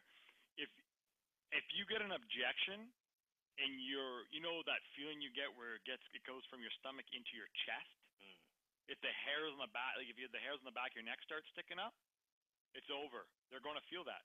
Yep. That's why we said this is a mental game, a mindset game. Yep. You don't have to say anything, and they're going to feel that. The energy will shift. And that's why being a closer is about keeping in control. It's not just control of the conversation, it's control of your mind and control of your own emotions and not being attached to the sale. Correct. Yeah, Mark is saying like Tai Chi. It is like a lot like Tai Chi. Neil also asked a question. It's a question, it's not so much an objection, but I think it's a good question, so I put that in here. I'm confused with the closing part, specifically receiving the payment when they don't have enough money or if they can't process the credit card during that time. And we just call back when it works. How should I receive payments in these situations? So, Kayvon, I'll let you address this because there's multiple things going on here. Yeah, well, there is multiple things going on. So one of the ways you address this, right, is if they don't have the money, and again, it's all in the role play, right? And Dan did it about 2 or 3 objections before. He said, okay, Kayvon, if you can't afford when he said, well, what could you invest today? Well, I can only invest $1,000. Okay. You wouldn't be comfortable, I don't know, being able to invest maybe $500 more, would you? So $1,500? Okay. So say I can't make promise. Say if I can secure your spot in the program, if we put $1,500 down today, how are you going to come up with the rest of the money? Boom. Good. See? That's how you do it. So Neil, this is multiple things. Either they actually can't afford it, you got to deal with a money issue, or it's a technical issue where they're not paying you on the spot. They're not paying you through a credit card. Example, you need to have them sign some kind of document, some kind of agreement through email. The principle, forget the technique. The principle is you don't get off the phone until you get a commitment. So either an actual credit card number you're processing on the spot, that's ideal. That's ideal. That's number one. If they don't, you don't need to do that, right? So say if it's sorry Dan, I can just jump in right here. So it's a contract. Okay Dan. So here's what's going to happen. I'm going to be sending you a contract. Okay. Are you at your computer right now? Yes, I am. Okay, I want you to open up your computer. What's the best email? Yep. Would be abc@gmail.com. abc@gmail.com. Okay. So I just sent the contract right now. Can you go in the email box? Yes. Let me just. Okay. Yep. It's here. Yeah, I see it. Okay, great. I just want you to open it up. Okay. And basically what's going to happen, Dan, the contract's very easy. It's actually here to protect you. Mm. And all it's basically saying is after this program's done and you're going to start making money, that that Kayvon doesn't take any of your money, that the business is yours, the skill's yours. So if you want to just kind of look over that quickly, you can scroll next. You'll see the button at the bottom that says next. Okay, yeah, I see that. Mm-hmm. Yeah, press next. Okay. And just sign. You can just put your name in the bottom there. Okay. And you can send that over. Okay, got it. Boom. If they don't, so that's one way. Mm-hmm. If they don't, I'm driving. Okay, Dan, I'm going to be sending you a contract. Now I need to know, can you get that contract back to me today? Yes. Is there any reason I need to know right now that you wouldn't be able to confirm and get that contract back today? No, I can get it back today, just before I leave and go back home. Yeah, I can do that, just in the office. Okay, so by the time I leave the office today, I'm going to see that contract? Yes. What was that? Yes, yeah, I'll send you the contract. Okay, Dan, I look forward to seeing it. Perfect. Right? So, Neil, this question, what it actually tells me just from the reading the question, chances are you're afraid to ask for money, or you're afraid to follow through to the very end. You don't just say, oh yeah, I'll call you back. No, either you get a commitment, what Kayvon did, on the spot, open an email, sign, or get the credit card. You get some kind of commitment before you get off the phone. You don't just, well, yeah, okay, I guess you'll call me back, right? You've lost control. If they are going to call you back, you better have a time. Okay, tomorrow, what time? Is it 2 p.m., 4 p.m.? You set a date and a time, and you confirm. And you get another verbal handshake. You're not going to call me, or you're not going to email me 2 hours later and say you changed your mind, right? Can we give them the one more deeper on that? Do one more. Okay. So Dan, we just talked about. So Dan, we're gonna call you tomorrow at 2 p.m. Is that correct? Yes. So that's 2 p.m. tomorrow. I'm gonna call you. You're gonna answer. Yes. Okay, Dan. Just before I get off the phone, you're not gonna call me in the morning and tell me you had a change of heart or change of mind, are you? No, don't do that. Because if you are, let's just talk about that right now. No, I won't. No. Okay, so we're gonna be confirmed at 2 p.m. 2 p.m. You know, Dan, I look forward to speaking with you. Perfect. Boom. You see, so Kayvon did 2, 3, 4 things, right? Right there. 2, 3, 4. Commitment, verbal handshake. Not just, oh, you call me. Okay, goodbye. Because you know why you do that? Because you're so fucking afraid. You're so afraid. Oh, I got the sale good. You're so afraid. What are you afraid of? Get a commitment again, get a commitment again. And then now there's 3 verbal handshakes. Now it's very difficult for me to call him in the morning and say, you know what, I changed my mind. I look like a fucking idiot. Right? You listen to this again, what Kayvon did, 2, 3 times. Don't be afraid. And here's what I'm doing to their subconscious. Not only is that authority, that's showing them that I'm also committed. Yes. Because I'm asking, you committed because I'm committed here. Yeah. And then, if we're both committed, this is Kayvon is going to asking, work. you're not going to change, you call me and change my mind. If it is, let's talk about that right now. Again, he's not attached to self. If you're going to say no, just say it to my face right now. Don't waste my time, right? You don't say that verbally, but that's what's in your head. And say, no, I'm not going to change my mind. Okay. You're so afraid. That's why play with resistance. It's all this fear. All the stuff that's in your head. Don't be afraid. It's okay. Here's one from Jenny. Let me think about it. This is easy. Come on. Desmond, you want to give it a try? Desmond's been so quiet. Let him do some role play. I'll drink some green tea. I'm paying attention. I'm paying attention. Okay, so let me think about it. So I'll be prospect. You handle the objection. Try that. How's that? All right. Okay. So Yep. so let me think about it. What do you mean you need to think about it? Yeah, I need to think about, if I'm gonna do this. I'm not so sure. Okay, so Dan, could you just confirm for me? I mean, why did we even get on the call today if you were thinking about it? Well, I didn't know it's gonna cost this much. I see. And how much did you think it was gonna cost? Like 1,000? Really? Wow. Okay, why would you think that? I don't know. That's all how much I have. Right. So let's just say I give you some time to think about it, right? Now, obviously, we talked at the start of the call, and I did mention to you that there are 3 things that we're going to do today. 1, we're either going to do business. 2, we're not going to do business, and that's fine. You can just tell me this is not for you. And number 3, which I asked you not to do, is to tell me to think about it. Now, you're not doing that now, are you? No, it's just too much money for me. Yeah, that's what I thought too as well, right? So, maybe we should, just maybe, let's hang up, right? Let's not waste each other's time. If you weren't even planning to do any business today, then let's not waste each other's time.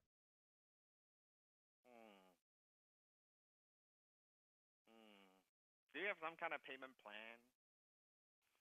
What do you mean by payment plan? Or can you do it cheaper? Do you have a cheaper program? Okay, so let's just say we do have a payment plan. How much are you willing to put down? 1,000. 1,000, eh? Okay, so if I'm able to get you this 1,000, now what? What do you want to do after that? Yeah, I can pay the rest in 30 days. I'm sorry, what was it? Like 1,000 a month for 3 months. 1,000 a month for 3 months. Now, we're not a credit card company. We're not a debt collection agency, right? I get it. So how do I know that you're gonna make those payments? It's on my credit card. You can bill my credit card. No, you can do a chargeback. I mean, these days people, scam this, scam that. I mean, right from the beginning right now, it doesn't sound like you're committed. It doesn't sound like you're trying your best to get into this. Nah, I'm committed. Tell me more about that. I mean, why are you so committed about this? What is it going to mean for you in your life? Let's say you get into the program. Let's just, let's get through all the money stuff. Let's say you're in the program. What is that going to mean for you? I hope it helps me. I hope it's gonna make me some money. Make you some money? Just a little bit of money, not a lot of money? It'd be nice to make a lot of money, but even a little bit of money is good. Yeah, what do you want to do with the money? To pay off some debt. Yeah, but I mean, shit, you're gonna have an extra $2,000 debt as well. You sure you want to do this? I'm not so sure, actually. Yeah, that's what I thought too. Pause audible play, because we could go on and on and on, right? Yep. So, it's so difficult to use that voice. But you guys seem to be enjoying it. They love that voice. All right. No, because I want to use that kind of whiny, victim kind of voice for you to get it, right? Because if I use the Dan's voice, you might get confused. I want to make sure I'm the prospect. Can you imagine? I should do attitude of gratitude with that voice. It would be hilarious. Freedom, right? It would be hilarious. It would be too much fun. Oh my goodness. All the gratitude is gone. It just breaks the pattern so bad, and people they end up laughing. So there's a couple of things here, Dan. I just want to bring to light. There's there's many versions that we can go about. Let me think about it, which I think we can show a couple of them. Yeah. But I actually want to bring it light to Jenny Lynn, who wants to know these questions. Believe it or not, Jenny Lynn and I closed together. She was a closer for one of the biggest influencers I was working with, and she's joining the program. She's in the program. She closes right now today $15,000-$20,000 deals, and she's in this program. Yes. And she saw what we're doing. She said, Kayvon, do you think I should take it? I said, you're going to learn more in this program than you've ever learned ever, and that you're going to be able to take back there, and you're going to be not just be the number one closer, you're going to be the only closer. That's true. So I just want to bring attention. So it's funny that you used Jenny Lynn here, and you showed this character because she's a fighter. This girl's tough. Jenny's tough. And awesome. So let me just give you a line that I like to use, and there, like Desmond can use many ways you can approach this. Don't try to remember the words. I want you to remember the principle. Say it with me. Don't try to memorize the words. I want you to remember the principle. It's always the principle. So when someone says, I want to think about it, actually, Kayvon, you want to be a prospect? No, I'll give you one very simple way of handling it. Go ahead. Yeah, you know, Dan, this sounds good, but I'm gonna think about it. You know, Kayvon, usually when I hear something like that, when people say to me that they want to think about it, what they really mean is no. Isn't this the case here? You're just trying to be polite. No, it's not. I just need to. I got to think about it, Dan. It's not that. No, I'm not saying no. Let me ask you this, Kayvon. It's the money, isn't it? Yeah, it is. So tell me what I can do to help. I don't know, Dan. It's a lot of money. If $5K, that's a lot of money right now. Off the role play. Boom. You see how that works? I'll say there slowly so you can all practice. Actually, if you're listening, I kind of want to repeat after me. I'll do it slowly. I just want you to kind of get a feel for it. Okay? You ready? So I'll say line by line. I want you to repeat it verbally out loud. You know, Mr. Prospect, when people say that they want to think about it, what it usually means is it's a no. Isn't this the case here? You're just trying to be polite. You see how that feels? You cut through the clutter, you go through it, and boom, there you go. You just handle one of the most common objections in sales. Right there. And I want to bring it to another level too. Is there's one key word in there that's NLP. Yes. Instead of right, Dan? It's very important. Actually, you know what? Let's see. What's the one word that's the NLP that changes this question completely? Put in the comments if you think you know what it is. Yeah. Alex. He's a graduate, so he knows. Yeah. It's true. It's isn't it the case here versus is that the case, Dan? Isn't it? Isn't it the case here, Dan? No, it's not the case. What do you mean? Right? Boom. That's it. It's very simple.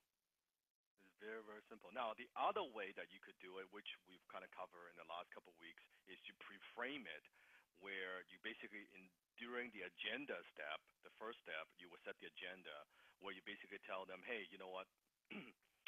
Actually, you know what? Let's do it with me, because I think it's a good thing when you just repeat it so the learning sinks in. Again, I'll repeat it line by line, and you just repeat after me. So this is during the agenda step, okay? Mr. Prospect, before we get started, can we make a simple agreement? at the end of our conversation, there are three things that you could say to me. The first thing that you could say is a yes, and we're going to do business. And the second thing that you could say to me is a no. We're not going to do business. And I want you to know it's perfectly okay to say no to me. Now, the third thing that you could say, but I don't want you to, is I want to think about it. Because I've been doing this long enough, I know that when people say that to me, it actually means it's a no. I would rather you just tell me no. Can we agree on that? Good. How do you like that? Boom. Dan. So when I say it, you repeat it in your mind. You're practicing. I'm downloading some of this KungFu in your mind. This is like Matrix. I know KungFu. I'm downloading that in your mind. It's good. It's good. Good job. Dan? Yes. Can I have to say this because I see what Dan does there. That's so powerful. I just want to let everyone know I have never once opened a conversation like that ever, and I'm the one call closer. Now, the reason why I'm saying that isn't because it doesn't work. I'm saying it because I don't feel comfortable saying that, so I would never use it.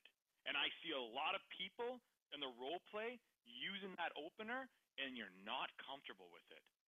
It doesn't sound right coming out of your mouth, and it will not work. So unless you have the absolute confidence and the conviction in your program, and the prospect knows that they're there on the phone to do business, I would think twice using that. That's very high level. And I just wanted to say that, Dan, because what I don't want them to do is just keep getting their brains trained on that's the only way to open up a call. Yes. Yeah. Again, there are many, many, many ways, and depends on the context. But the truth is, if you think about it, it's the same. It's actually the same finger jab, just in different angle. One is it's the same. It's basically saying, hey, if it's a no, just tell me. Isn't this the case? It's a no, isn't it? It's the same idea. What you're saying is, if you're gonna say tell me no, just tell me no. Another very powerful thing that you could say that I like to say somewhere in the beginning, if you're closing, it's tell them, repeat after me. I think you guys are liking to repeat after me. They just get some practice. Is it good? Okay, good. Okay, let's keep doing this then. Well, I just came up with this on the spot. We didn't have this last batch. HTC graduates, you like this? Just repeat after me. Okay, so here's a good one. It's okay to say no to me. Okay, one more time. It's okay to say no to me. It's a fantastic way to pre-frame the call. Now, why is this powerful? Tell me. Why is this powerful? Permission given. It sets the tone. Not salesy. Takes the pressure off. Give an option. Yeah. It gives an option. No smoke and mirror. Gets rid of hesitation. Yeah, it takes the pressure off. But psychologically, here's why it's so powerful. Human beings, when you tell them it's okay to say no, they don't want to say no. It's like, no, I'm not gonna fucking say no. Now, this is subconscious, right? When you say, before I get off the phone, first thing in their mind, I don't want to get on the fucking phone. It's very, very powerful. When you tell them it's okay to say no. No, I'm not gonna fucking say no. I'm gonna make this fucking work. I'm here to buy today. Get out of my way. Here's my fucking credit card. Fucking take it, right? especially the rebellious sapphire ruby type, right? Oh Ruby, yeah. right? Ruby for sure. Yeah. What do you mean no? I'm gonna say fucking yes. I'll show you. Take my money, right? So I just saw someone said reverse psychology. That's not reverse psychology. Yeah. This is really high level psychology. Yeah, this is not just reverse psychology. It's not reverse psychology. No, it's a little bit more than that. So yeah, it's okay to say no. I love that a lot. And you can sometimes do it multiple times during the call. You're saying something. Well, you know what? If you're not comfortable with the price, it's okay to say no. Well, I'm not saying I'm not comfortable. I'm just saying it's a little bit more than I budgeted. Huh. Okay. So what do you want to do? Well, I can't make a decision today. Well, if you can't make a decision today, it's okay to say no. Well, yeah, maybe I can talk to people. I think I can speed the process. What do you mean? See? Right there. Here's a good one. I need to, again from Jenny, I need to speak to my spouse and partner. How many have heard of this one before? So I want to think about it. It's probably the one that was the most common. The second most common is I need to talk to somebody. I need to talk to my spouse. I need to talk to my partner. All these different people, right?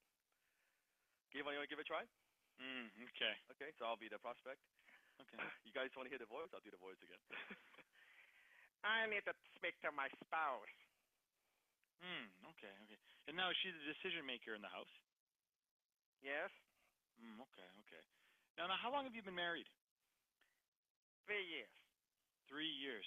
Interesting. Okay. Now, what do you think your spouse is going to say? Sorry, what's your spouse's name? Mary. Mary. Okay. Now, what do you think Mary's going to say when you get off the phone with me and you say, "Hey, Mary, I'm going to invest $20,000 into this program"? She's gonna be mad. Yeah, she's probably going to think you're nuts. Yeah. No, she's not gonna allow it. No. So the answer is already no, isn't it?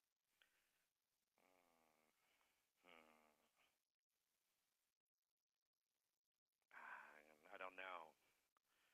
Well, what would you like to do?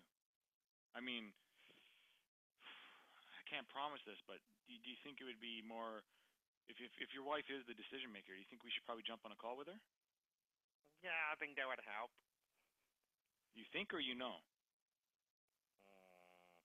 Or should we just get off the phone right now? No, don't get off the phone. I think it would help. Well, how else do you think we should solve this problem? Maybe we can set up a time, talk to her, and we do a three-way call. Now, does your wife work during the days? No, she doesn't. She just stays home. Okay, so it'd be safe to say tomorrow at 11 o'clock would work? Yes, 11 would be good. She'll be home. Now, can you confirm that she'll be home? Okay. Hey, Mary! I'm talking to this Kayvon guy. I'm going to be home tomorrow 11? Yeah? Okay, good. Yeah, she'll be home. Okay. Is your wife home right now? She is, but she's cooking right now. Oh, okay. So tomorrow we're going to call you at 11 o'clock. We're going to jump on the phone with Mary. Okay, that sounds good. Okay, and then that's it. And we jump on we book the call. Good. I'm having too much fun with this. Yeah. This is good. But that's what I'm trying to teach you guys. You can have fun with this. There's so much fun. You can have a lot of fun as a closer. You can have a lot of fun as a prospect. Like even when you're role playing, have some fun. It's okay. Don't take it so seriously. Isn't it fun? Yes? Right? It's fun. What's better? You're having fun. You're asking questions.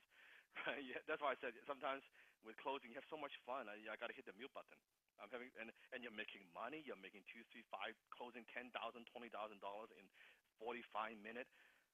What's so fucking hard about this? Really? Right? Here's another one. Also from Jenny. I took 3 from Jenny.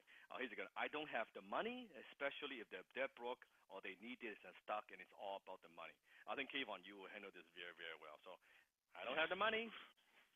Yeah, you don't have the money.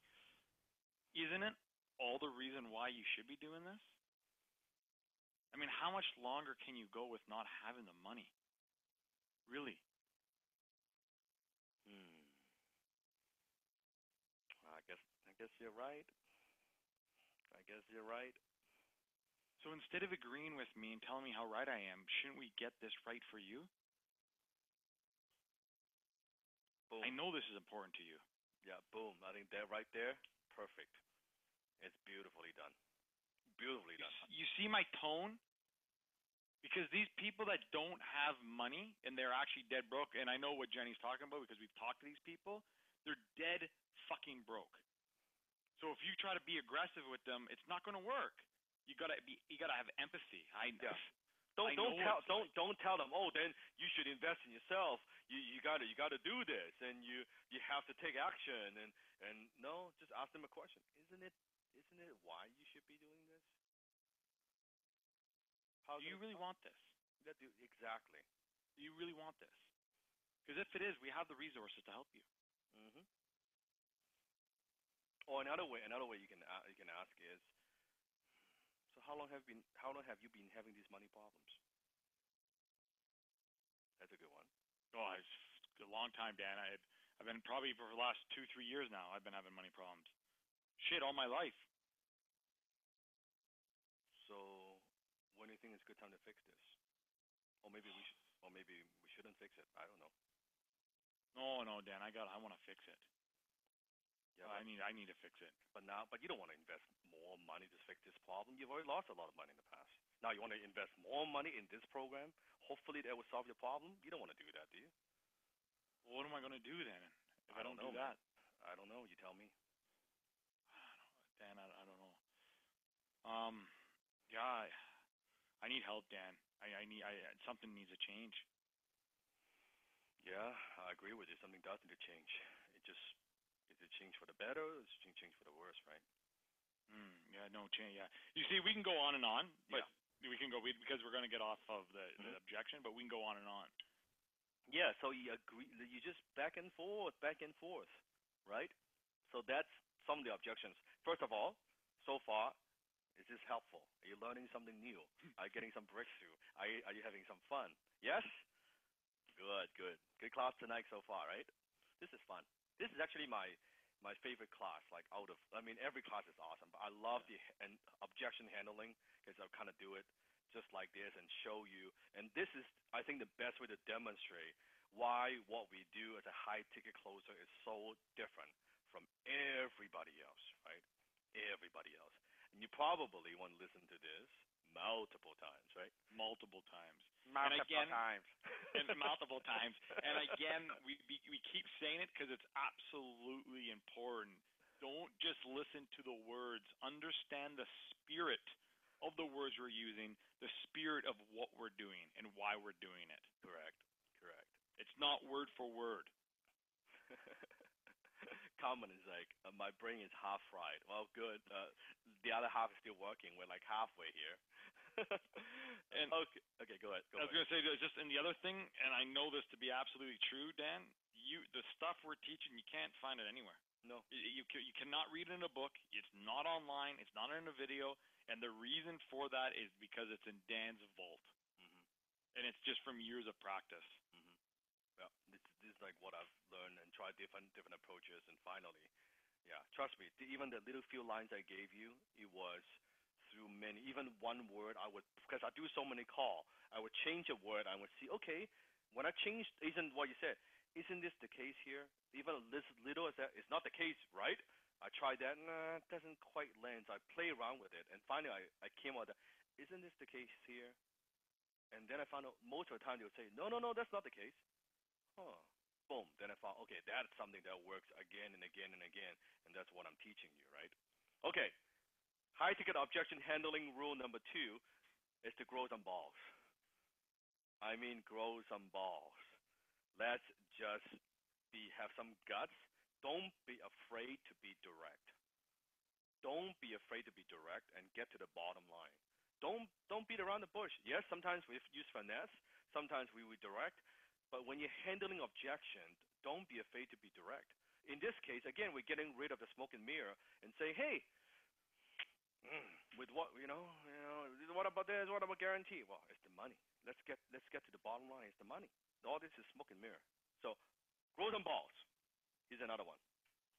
Here's good. Why should we pay you so much? Yeah, other companies who charge less. Why should we pay you so much? Other companies who charge less.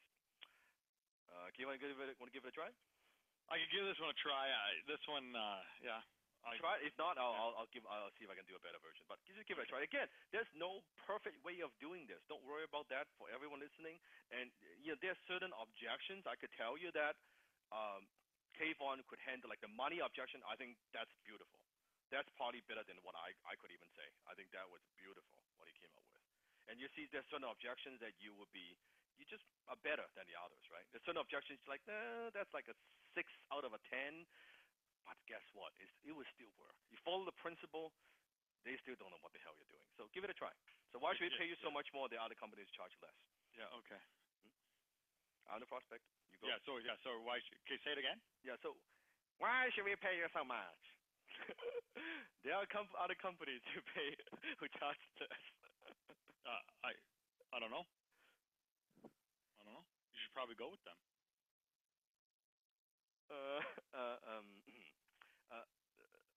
Yeah, but why so expensive? Well, why do you think we're expensive? Boom. That's it. It's very simple. You don't answer that shit. Just so you know, I've never done that. I just thought of like, hey, what would Dan say? Yeah, but, that's pretty much. That's pretty close. Dan, I've actually used this one, Dan. So you want me to just do it again? Go for it. Go. So I'll be prospect. Desmond, you'll be closer. Okay. So yeah, why should we pay you so much? There are other companies who they're cheaper. Yeah, you're right. We are expensive. Yeah, but why are you so expensive? Why do you think we're so expensive? Actually, people pay us a lot of money. There are a lot of stupid people out there that pay us a lot of money. Well, that's not what I meant. Now, let me ask you. I mean, you wouldn't be comfortable paying that kind of money to us now, would you? Well, depends. Depends on what? Boom. That's it. Go back to the needs. Very simple. So don't get defensive. Don't get, why should we pay you more? Because we are better. Because we've been in business longer. Because we have a better track record. Because I've done this longer. Because we have a lot of clients. Don't say any of that shit. Right? Yeah. And sometimes, again, depends on the need scale. I might do a little bit takeaway, or let me do a version, kind of combine Kayvon and Desmond together. It's the same version, similar, but it's just maybe a little bit more finesse. So let's give that a try. So Kayvon basically say, go ahead and ask me, like, why we pay so much. There are other people who are cheaper. Okay? Go ahead. Dan, I mean, why should I pay so much? I mean, the other companies who do the same thing that you do charge a lot less. Well, Kayvon, so is price your only consideration here? Like you're looking for the cheapest service provider, to do this, to solve this problem for you? No, not the cheapest provider. Because if you want, I have like 2C credit business cards here, like my contacts here. I mean, they charge way less than what I do, like 1/10 of the price. I'm more than happy to give you the contacts if you want. Well, do they do the work like you do? I don't know. What do you mean? I don't know. I mean, they charge 1/10 the price, but since price is your only consideration, I mean, I don't know. But seriously, Kayvon, why are you calling me? Is it a question of price? Is it a question of value? No, it's not the value. I know you're the best. It's how do you know? Money. Because I've done my research and you've been recommended, highly recommended. So you've done your homework, right? Yes. Okay. So you know then why I charge that kind of money. Why? By the way, why do you think I charge that kind of money? Well, I think it's because you deliver the results. Let's pretend I deliver the results for you. Let's say I could help you get A, B, C, and D. Yeah. Kayvon, does it really matter if I charge you this, A or B? No, it doesn't. Right? And if I don't deliver the result, does it matter if I charge you 1/10 of the price? Well, I mean, I don't know. If if you don't deliver the results, I mean, I'm going to be paying a lot more for no results. So what should we do? Probably move forward. I think you promise you can get this done, Dan. You promise you can help me. Let's say I could give you the promise. What's going to happen next? We're going to move forward. I'm sorry, what? We're going to move forward. You positive? Because I don't want you to go for it if you're not absolutely positive. No, fuck it, Dan. Let's do it. Let's do it right now. Pause. Off the word play. Boom. That's it. Boom. So from there, from a defensive position, now I'm in the offensive, right? From there, you're a lot people a lot cheaper. Actually, and some. Here's a good one. Actually, it's a good one. I don't think I've taught you guys this one. It's a good one. Can you give me a discount? That's a good one. What will you guys do? And I'll show you guys how to handle it. Actually, you know what? Let me just show you how to handle it. So Kevin asked me, can you give me a discount? Well, Dan, I mean, how about a disc? Can you give me like maybe some sort of a discount? Like kind of, I don't know. Sure. What kind of discount are you looking for? Like 50% off? Yeah, I mean, great. That'd be amazing. Sure. You don't mind if I do 50% of work, do you? Well, no. But no, I mean, what do you mean? You want half off, right? So it's only fair if I do half the work. No, I guess not. No. So that doesn't work, does it? Yeah, but you don't want to pay full price, do you? Like I want the result. Huh. So what should we do about the money, though? So you can't do anything, can you? Well, the only thing I could do is I would do what I promise you I'm going to do, but I don't do discount. Okay. Is that fair?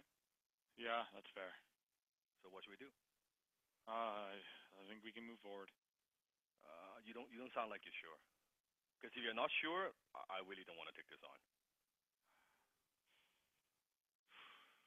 No, I'm sure. Yeah, I'm sure. I'm sure. Positive? You just can't do a discount, eh? Nothing? No. All right. Okay, let's just do it then. Pause off the well play. See, I wanted to go even more and more because people are going to do that. And see how Dan, see how Dan just, no. He didn't say no. He said no. No, I can't. No. Right? And that's why the tonality, everything, it's all these subtle things. Yeah. And I'm not saying, yeah, sure. You can go, even this one, you can go analogies too. Like, what do you, actually, Dan, let's talk about that. Like, what do you think, your way is amazing, right? But say we don't deliver it your way and we deliver it with more of an analogy, like, because I'm just thinking another way that I would have dealt with it was like, was, okay, well, let's just put this in perspective, Dan. Would you go to the doctor and ask for a discount on some sort of surgery? No. No, okay. Are you looking for a discount on your results? No. Then why would you be looking for a discount here? Where else do you look for discounts in your life? I guess you're right. What do you mean? I'm right about what? Yeah, I want results. I don't want a discount. Mm-hmm. So you wouldn't be comfortable spending the full price, would you? You know what? Fuck it. Let's do this. What was that, Dan? Yeah, let's do this. Okay. Pause on the role play. What do you think about that, Dan? Yeah, I think it's great. I think I do believe, like, the metaphor way of handling is easier. It is easier. It's easier to get yes. The way that I'm doing it, because you notice the way I handle objection as Sifu, I like to use less words. Mm-hmm. Like minimum effort, maximum results. But, however, a big catch that I've been again, years of experience, right? That's the grandmaster of doing this. And actually, you can see it takes more skills to use less words. So for now, what I say is experiment. Try my way, try Desmond's way, try Kayvon's way. See what kind of resonates. But I do agree, doing it 100% my way takes a lot more. Because with fewer words, each word you kind of cannot fuck it up. Right? That's the thing, right? Is it now we're talking about that 1%, and that 1% is so powerful. Yeah. And there's little room for error. Yeah, that little thing and one question you can lose the sale, right? But in my case, everything is pretty precise. So it just wouldn't happen. But for you, I think Kayvon's way is to put it this way, it's an easier way for you to learn, an easier way to get the results. My way, once you get a little bit better, you want to play around with it, then you can try my way. You with me? Put yes in the chat box. I think too, it's not even when you get better. I think you use it on different prospects. Because Dan, if we were doing B2B, that analogy wouldn't work. Yeah, I agree. Just that analogy just would not work. B2C, it would work. Yeah, it would and work. That's why you got to understand it's not just about the one way of doing it. It's a whole pie of things. It's who's the prospect, what does the prospect want, what's the position of you and the prospect. It goes back to the metaphor of the martial art. At first, I learned many ways to throw a punch, and you learn different types of strikes. And after you master all of that, then you kind of simplify it and say, hey, you know what? I like the finger jab. Let me master it and hone that. And to a point where now that's what I've done. I put in a lot of hours into that one technique. Then it doesn't matter what objection they throw at me. I'm going to use the same technique to handle it all. Like in my case, I could get away with a little bit B2B, B2C. It doesn't matter selling like something $1,000, something or something for $100,000. I can pretty much do it the same way, kind of finger jam my way out of the whole thing, right? But that's just me. So Kayvon is perfect. Like, gives you the proper context. Don't try to copy what I do without understanding, but knowing that it's something to aspire to. Let's put it this way. I think that's the best way to put it, right? Don't feel like, I got to do it exactly the way that Dan does it. That's perfect. No, it may be a little bit challenging as a beginner, but maybe something you aspire to. Does that make sense? It reminds me, remember, Dan, just a different story, right? Remember when I started, like, hey, Dan, I'm going to develop my website, and I was trying to do it exactly like yours. Super, ultra luxury. And you remember you gave me the best quote, and you said it was, I know you know it, but you said it's something like, Kayvon, don't copy me. Understand what I'm doing. What did you say? Don't copy what I do. Don't copy without understanding. Yeah, you said no. You said don't copy what I do. Understand what I do. Yeah, and that's a lot deeper. You can't just copy. Oh, I'm going to say exactly that word, or I'm going to say no. It's not quite like that. It's not, because I would know. I can hear the prospect. I would ask the right question, say the right thing at the right time, and to do that.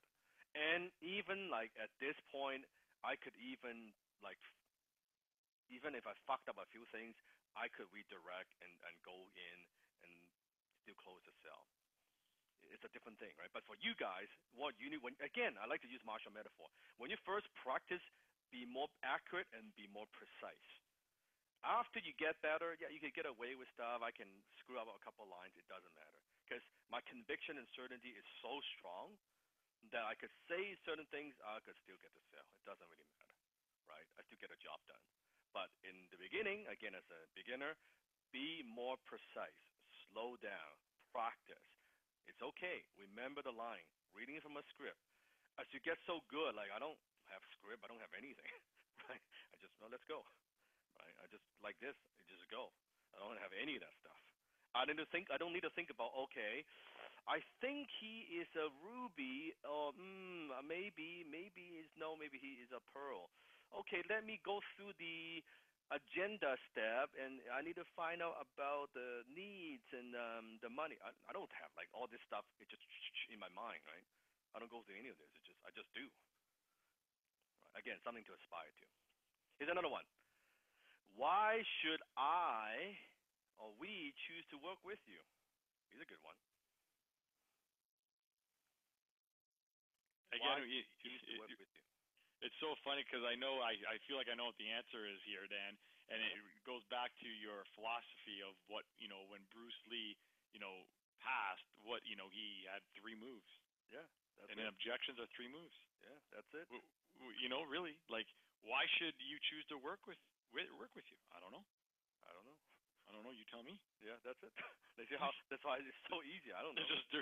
I don't know. Why you need to say so many things? I don't know. So this is where I want to tie this back to when he said, "Don't act like a typical salesperson." Mm-hmm. This is what Dan means here. In this case, not every day, not all the time, but in this case, you don't act like a typical salesperson. Because a typical salesperson would have said, "Well, you choose me because I deliver results. Yeah. You choose me because I'm going to make your life better than it already is." Mm-hmm. That's what typical salespeople do. Yeah. They go into features, benefits, why. So, Dan does? What Sifu does? I don't know. You tell me why you would choose me. And sometimes here's a good one. It depends. I want to have a little bit of fun. So go ahead and ask me. Just a little variation. Yeah. Like, go ahead. You try your big prospect. Dan, tell me why should I? I'm looking at other vendors, looking at other like consultants. Like why should we choose to work with you? That's a good question. Maybe you shouldn't. What do you mean? I don't know. Like, what are you looking for? Well, again, I'm looking to. Again, looking right? to maxing. Go back to the needs. Yeah. The same thing. Yeah. Yeah, maybe you shouldn't. Yeah. Now, again, it's one of those. It's okay to say no. It's the same idea. Maybe you shouldn't. Again, the first thing triggers in their mind. Well, you don't tell me what to do. Damn, right? You don't tell me I shouldn't or shouldn't. Let me show you. Yeah, maybe you shouldn't. Again, very casual. Throw the ball back to them. From William. Oh, it's a good one. I've done other courses from famous people like Tony, committed 100%, but did not work out. Why this program will work out for me? Okay, you want to give it a try? Yeah, Dan, I've actually done a lot of courses too, and I can relate to you. I've done a lot of programs until I've met Dan. Now let me tell you, John, your past doesn't equal your future unless you let it. So let me ask you, why'd you book the call in the first place? Boom, there you go. That's it. That's a little bit more the Kayvon coach style. I like that. So again, goes back to we direct. It goes agreeing with them. Yeah. I've been there. Agree with them. I remember when I did it. I was $150,000 in debt in courses until I met Dan. Mm-hmm. Now, what Kayvon is doing, now that's one of the sales techniques. I don't use a lot of traditional sales techniques, but there's one that I do like that I still keep. This is like kind of the thing that I look and I can see, and that's called, write this down, feel, felt, found. Well, that's what Kayvon did. Feel, felt, found. What did I say? Feel, felt, found. Okay. I still like this because even it's like traditional sales technique, but in the right context, it's still very powerful. So here's what Kayvon did. I want to dissect that for you. I know exactly how you feel. Repeat after me. So I know exactly how you feel. I felt the same way when I bought all those other programs. I felt the same way when I bought all these other programs. But here's what I found, that this program is very different from anything I've invested in the past. So feel, felt, found. I know exactly how you feel. I feel the same way when I fill in the blank, but here's what I found, fill in the blank. Then you can tell your story. So feel, felt, found. I like that. So when that happens, man, I've been burned before. Man, I know exactly how you feel. I felt the same way. I've been burned before too. And I was very skeptical. I was so scared, and I was with only my $2,000 left in my bank account. But here's what I found. That I found when I invested, when I was willing to take that leap of faith, when I was willing to do that, and I invested $2,000, it changed my life. Boom. You see how that works? It could possibly just change yours. Yeah, right there. You turn it back again. End with a question, and there you go. So feel, felt, found. Yeah, it is traditional sales, but it is a technique that I kept. That I think with the right context. Now, although, warning, you don't fucking use this like 3 times in a row, right? Oh, I know exactly how you feel. Yeah. I feel the same way. Here's what I found. And then they say something else. Oh, I know exactly how you feel. I feel the same way. Here's what I found. Okay, that's just being stupid, right? I mean, come on. right? So the right context, right? So don't overdo it. Maybe once in the entire conversation, maybe none. Maybe none. Let's try something else. I just thought of something here. Let's try it again. Something completely different. Dan Locke style. I'm gonna try something. Okay. Ask me, Dan. I've done other courses like from famous people like Tony Robbins and all that, and committed and 100%, but did not work out. Why would this program work for me? I mean, I don't know, Dan, but let me ask you, what do you mean by 100% committed? Well, I signed up for the program and I followed through and I showed up. How did you show up? Well, I watched the videos and I listened to the coaching call and stuff. Mm-hmm. So why do you think it failed? I mean, Tony Robbins. Come on. I don't know. Think we might have a problem here. What kind of problem do we have? Well, if you're going to be 100% committed, like you said, and you go through our program, what do you think is going to be different?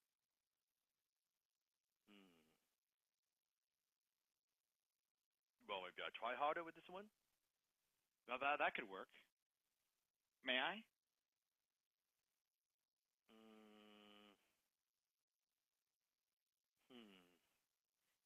Off the role play for a second. So in this case, you see, very good. Again, throws the ball back to the prospect, gives the responsibility back to the prospect. Then at this point, K1 just go back to finding out the needs, right? Goes back, maybe you need to turn up the ping a little bit. Is that right? K1? I was going to say, I asked may I, right? Because you always want to ask when you're going to coach someone, right? So I was going to say may I? Yep. And then I was, if you would have said yeah, I would have said, I think the big problem here isn't the program. I think the problem is how you operate. Yeah, I like that.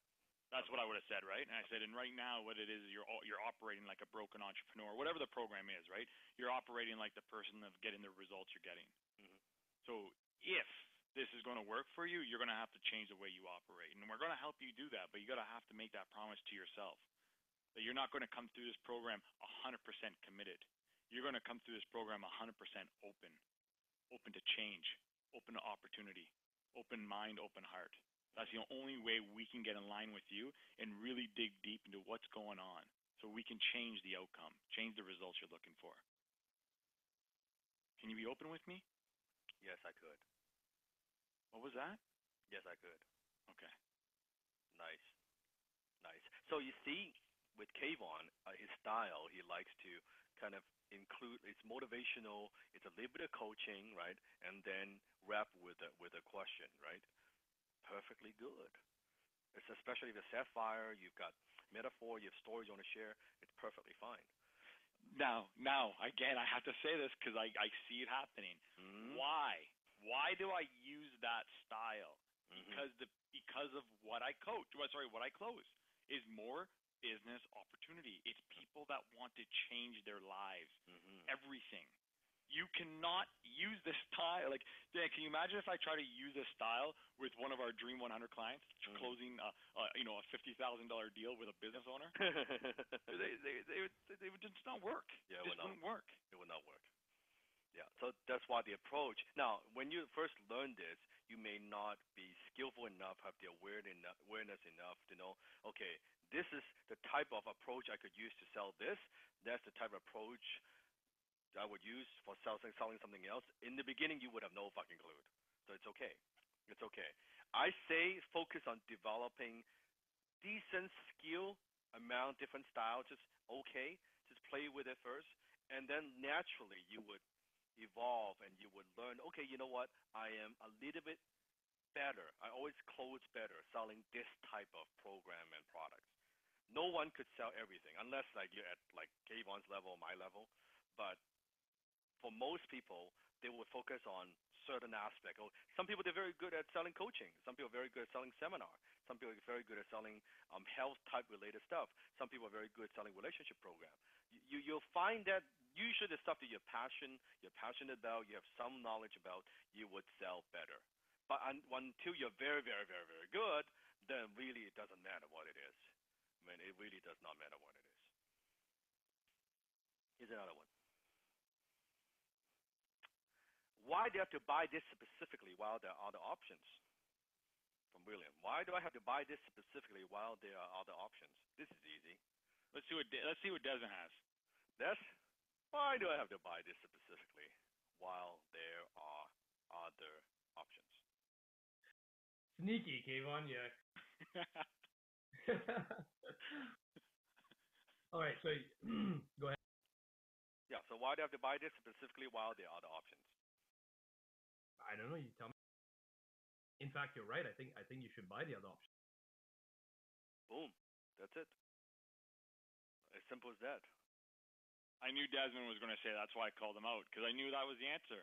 Mhm. I don't know. Boom. Remember, Actually, there's three. Yes, There's three. do it one more time slowly so they can repeat after you. Okay. So I why don't do I know. have to buy this specifically while there are other options? I don't know. I think you're right. I think you should buy the other option. Why didn't you? I'll end with that. Yeah. Why didn't you? Why didn't you? Oh, well, boom. That's it. There's a pattern here, right, Dan? I think people are starting to pick up on a pattern, and it's like you start to realize that it's almost the same thing back over again. Is to break through the bullshit of the question, Yeah. but done with finesse. Because Kayvon and I, we do a lot of continued training with a lot of our closers, and sometimes we feel, and it took me a while too as well. It took me quite a while to learn the finesse of how to say it correctly, right? There is no perfect way, guys. You just have to keep practicing it, doing it in the role plays, doing it in real life closing situations, and then being critical of yourself. One tip I like to give all of you is not just doing role plays, but record and listen to yourself. Something I know about Dan is that when he does public speaking, when he records YouTube videos, when he does anything, even his own call, he listens to himself and he's extremely critical about all the small nuances. 99% of people will never do that. They never even go back and listen to their own call. And that's why you keep making the same mistake on every other call. Yep. Yep. What I used to do, this is a little bit extreme, but what I used to do when I do now a little bit less, but the first multiple years, when I was doing phone call, when I was doing speaking, afterwards I would give the audio video to someone to transcribe it. And I would look at everything I say. I would dissect everything that I say. I look at the transcript, analyze myself. I could have said that better. I could have told that story better. I could ask that question better. I fucked up here. Right? So that's very critical, being self-aware. That's your sifu. That's what I do.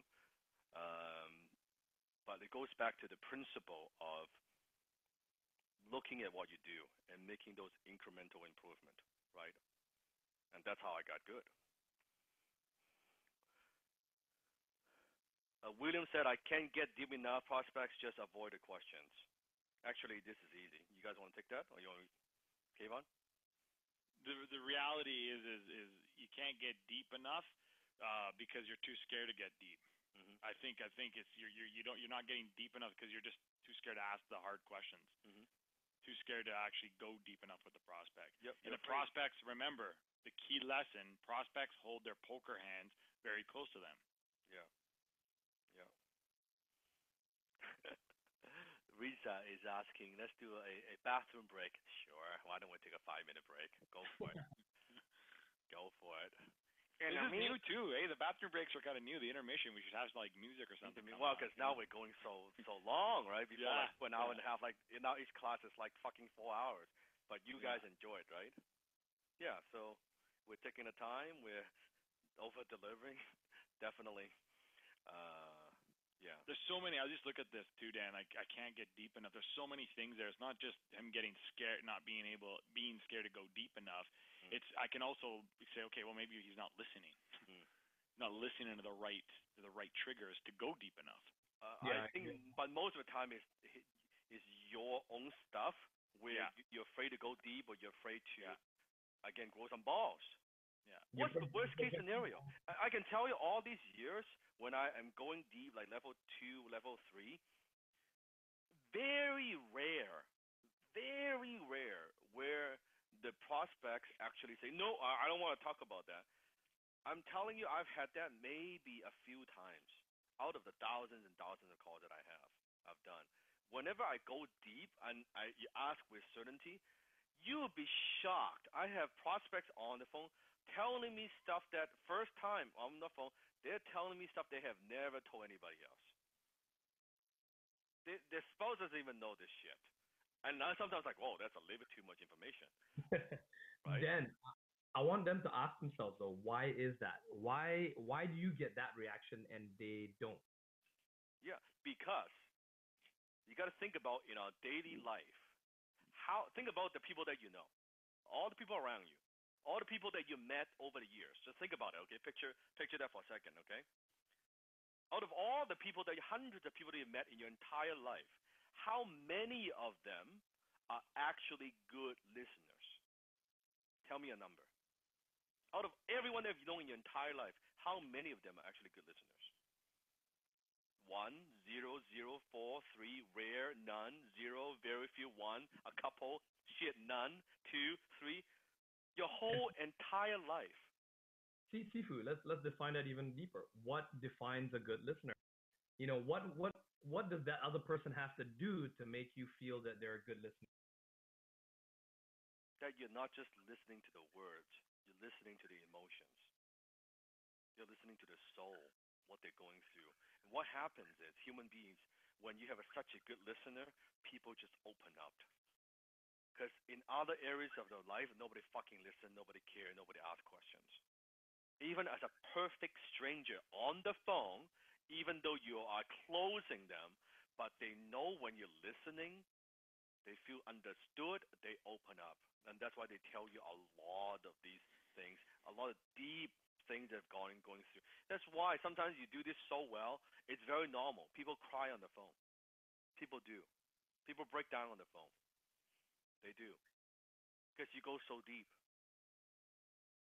And that's why I said the whole experience should not be a pleasant experience for the prospects.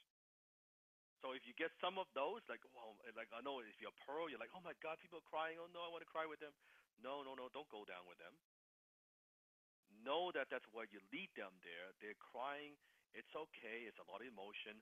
Let them get it out. It's a release, right? Let them get it out. And then from there, from that place, they can make the decision that could better their future. So it's normal when you're talking with people that these things happen because we go deep, right? To push that emotional hot button. Does that make sense? You with me? That was a bonus for those that stuck it out through the bathroom break. Well, again, you can go back and listen to that too, right? That's right. Okay, let's keep going. Holy shit, we're an hour and a half in. 2 hours and a half in. My goodness. All right. Also from William. Yeah, I used a lot of questions from William. Yeah, a lot of William. Yeah. Really excited prospect. Do I close them right away or continue the same process? I end up killing their motivation to buy with continuing the process. This is a good question because I see in Facebook posts, you have the same question where they call you, they're like 9 or 10, they're ready to buy. So the real question is, so Dan, should I still go through the 3 steps? Should I still go through all the qualifying all the needs and all of that? Or could I just like close right there? So Kayvon, what is the answer? The absolute answer is, remember in the training, this kind of prospect is the most dangerous prospect. Mm-hmm. When they're the most excited. And the answer is you have to go back to their needs. You have to bring them down. You got to bring them back down to a level 4 or 5. Mm-hmm. And who knows why? Yeah, I was going to say why. Yeah, who knows why? Why is that?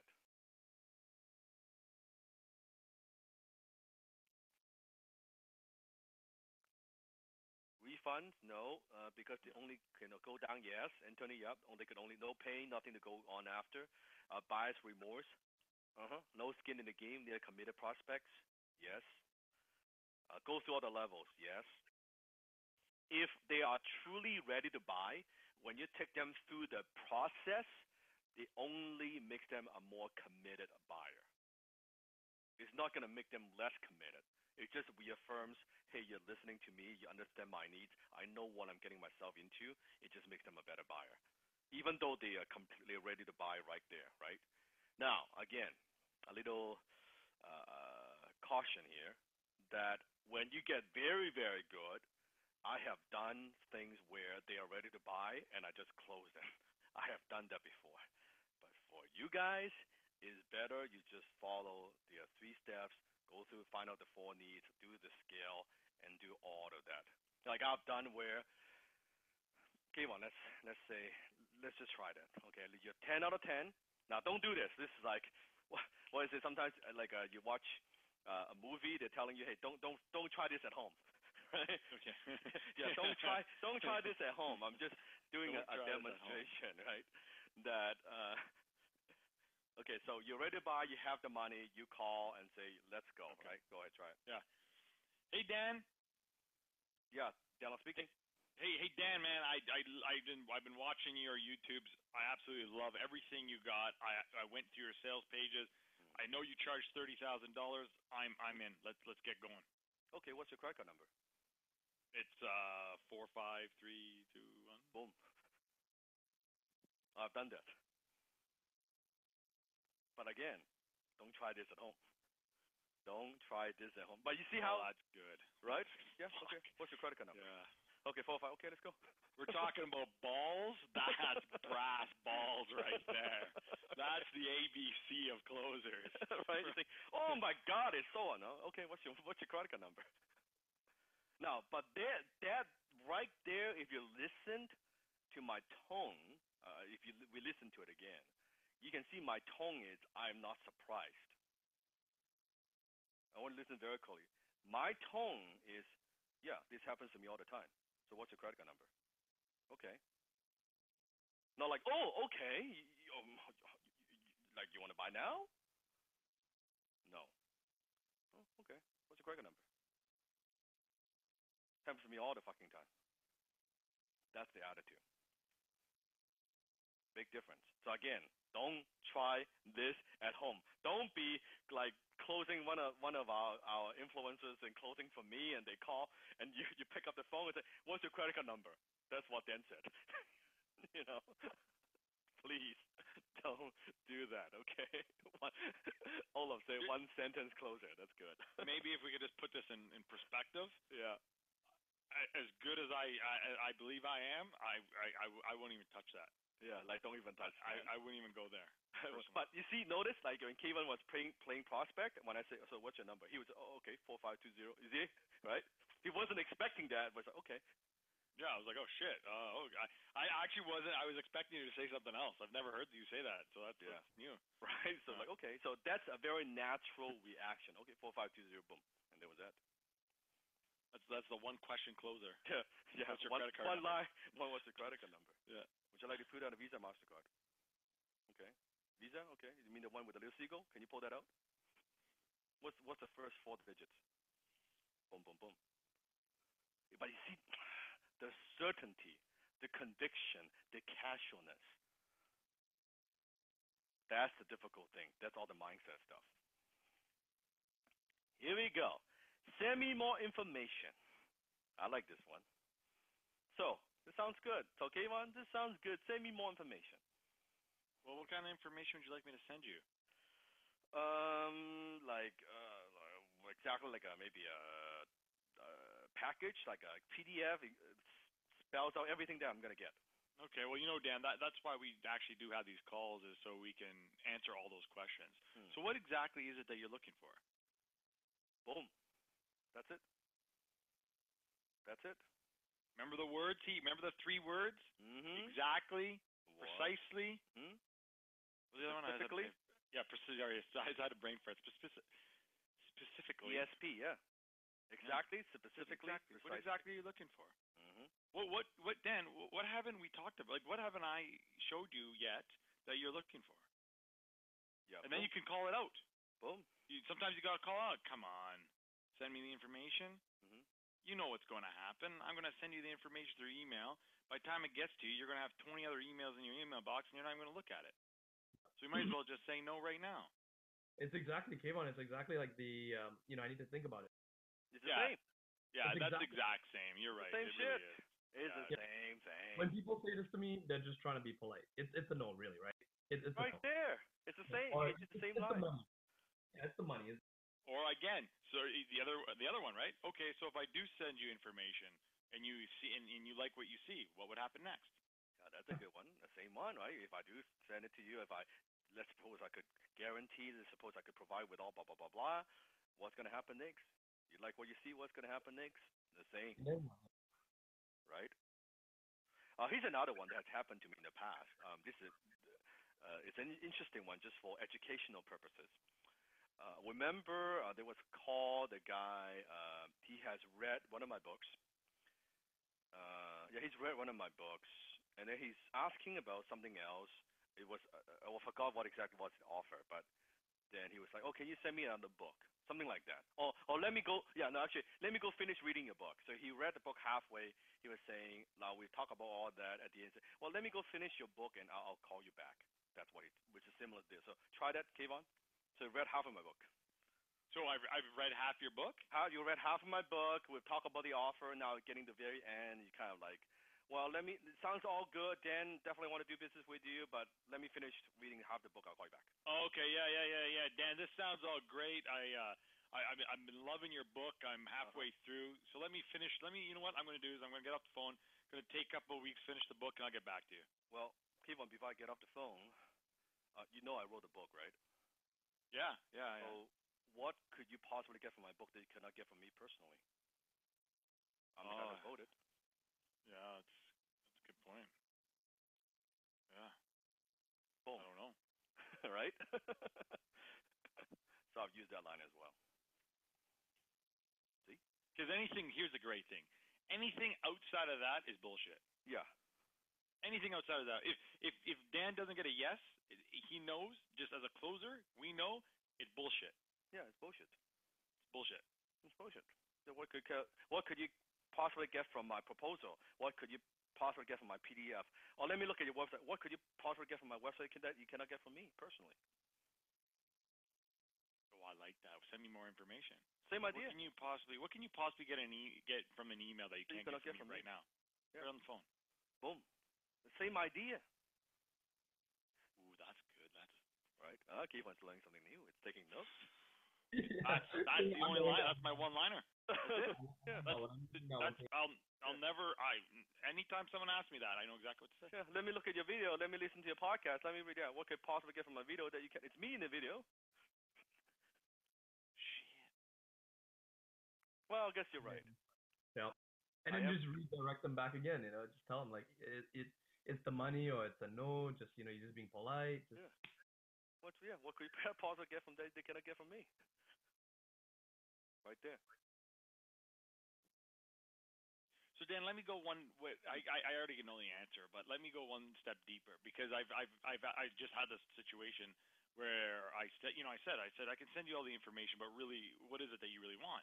No, I'm a visual learner. I need to see it. I need to see it. I'm a visual. Come on, I need to see it. Send it to me, and I need to see it.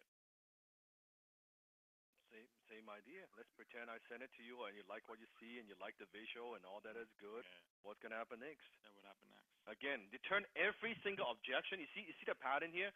We turn every single objection, get rid of smoke and mirror, and turn it into a commitment. Right? Do you have a guarantee? Well, let's pretend I could give you a guarantee. Boom. Well, do you only got proof? Let's pretend I could give you proof. What's gonna happen next? Right? Hey Dan. Yeah, go ahead. So again, I think I want to refresh everyone's like focus here. When you're getting these kind of objections, what is that telling you? You're getting what Kayvon calls resistance, right? Mm-hmm. If you're getting resistance, what does it tell you about this person's need score? Yeah. Right? So they're fairly low again. And then if you talk about gemstones, and I'm not attacking, we're not discriminating against like the emeralds, but in general, statistically speaking, emeralds. The emeralds tend to be more of the skeptical ones, that need time to think about it and all these kind of things. Yes.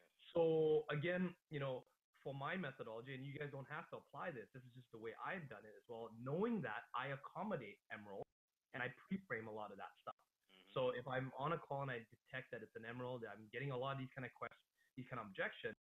One, either I haven't dug deep into the pain points. Yep. Two, this person's needs are fairly low. I'm ready to reject them. Number three, I'm not desperate for the sale because I'm the doctor. I've got the medicine. They're the ones with the pain. I don't have to give them the medicine unless they play ball with me. And then number 4, the pearl in me also wants to help them. So if they're an emerald, I normally will just tell them up front. I said, you probably want to think about this, don't you? You probably need like some that time one. to digest. Say that again. It's a good one. Yeah, you probably need some time to think about this, don't you? Boom. Again, it's the same idea. It's okay to say no. Yeah, it's okay. Same principle. You know what? There is a closer that was in batch 1 that I did that to. And I just literally said, the guy was like, and he does real estate, and he was very, he said, he was laughing because he could feel I was kind of closing him. And I said, yeah, you don't have to be in this program. You probably need some time to think about this, so yeah, you do your thinking. And when you're ready, I don't know if there'll be a spot left for you, but yeah, you do your thinking. And I pushed him away. A week later, he came back and he bought. And then he thanked me later on. He said, thank you for giving me that space to think about it. There you go. You just have to understand the person you're speaking with. Don't have to force your way, your values on them. Yeah, although we are, of course, we're trying to get it close. We definitely do our best to one call close. But sometimes when dealing with emerald, although it's a 2-step process, but in my book, it is still kind of a one call close because you've done a lot of work. You actually close him. But knowing the way that emerald makes decisions and think about things, they just need some space, right? They need the time to think about. They need to know that they've done the research. They need to know that's their decision. The difference is, the key to the whole thing is not when you know that they say they want to think about it. Is that bullshit? What kind of personality? You call them out on this stuff.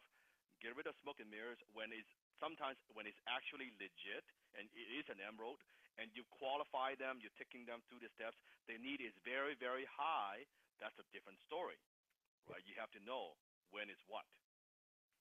I give them space to think about it. And not only that, here's another thing. If you've got an emerald like that, don't let them think themselves out of it either. So a tip for you guys, I'm getting a little bit ahead of myself here in how to work with emeralds, is to, because I've got sapphire in me, right? So, for the sapphires out there, I know the bane for you guys is working with the emeralds. And I can tell you this, give them something to do. Give them something to focus on. Because if you just leave them, you say, hey, okay, we'll talk in 24 hours. They will think themselves out of it, right? Versus if you give them something to do, you say, so like in this case, obviously we're doing like high ticket closer or Dan stuff. I'll say, go watch 3 of Dan's videos and come back to me precisely with 3 things that you learned from those videos, right? I will give them some project because emeralds, their brain processes that way. When they've got something to focus on and they're starting to analyze things, that's when they come back to you. That's a great tip. What about this one? I need to look at my finances. Kevon, you've got a good one for this. I do? Yeah. Oh my God, I don't. I'm brain fart. I need to look at my finances. Uh-huh. Oh, you know what? I got one. Go for it. And what would your finances tell you? Well, it's not good. Oh, then what is there to look at? Boom. That's it. Exactly. I've never ever said that. I just thought of it. Yeah. That's exactly. What the hell is it to look at? It sucks. Yeah. I need to look at my finances. Really? And what are you going to do? Suppose you went and looked at your finances. What would it tell us? Yeah, what would it tell us? See, why use us? Why not me? Why did I use us there? I don't know if it's NLP. I used us because I want to tell them I'm in there with you. I'm in with you. We're in this together. So what's it going to tell us? Yeah, what? So, yeah, it's very, very simple. Again, grows on balls. Don't be afraid. A lot of this stuff, that's why. Don't be afraid to push a little bit, to kind of step a little bit forward. And you see, like, sometimes I have fun with this where I've even done stuff like, let's say, Kevon, you said, I need to talk to my partner. Hey, Dan, you know what? I really do like what I see, but I really do need to talk to my partner. We've been married for 10 years, and we made a promise together. No, just say you want to talk to your partner. I want to talk to my partner. You mean your cat? Sorry? I'm joking. I'm just teasing you. Seriously, who's your partner? It's my wife. Oh, pause of the role play. I've done that before. What, your cat? Did you say cat? Yeah. Yeah. You mean your cat? That's a shock, right? That's yeah. Quick paradigm shift there. You're like, what? What? Yeah. That's it. Very simple. Like, oh, what? Like, again, I'm like pushing them, having a little bit of fun, and say, hey, come on, don't bullshit me. That's essentially what I'm saying, right? And then boom, right there. So you can have fun with this. Again, that's a theme for tonight. Have fun with this. What's the next one? Here's a good one. What other clients have you worked for or worked with? So Dan, what other clients have you worked for? Yeah, what other clients have you worked for? Yeah, Dan. Yeah. I don't know. We've got a lot of clients. Why did you ask? That's what I was gonna say. Yeah. Work a lot of people. Why did you ask? And you'll be shocked. Sometimes they might say, so why did you ask? They might say, oh, I'm just curious. So I guess it's not that important. Let's keep going. That actually happens many, many times. People just have a brain fart and ask something. Oh, why did you ask? Well, I guess I'm just curious. Well, actually, it's not that important. Boom, they move forward.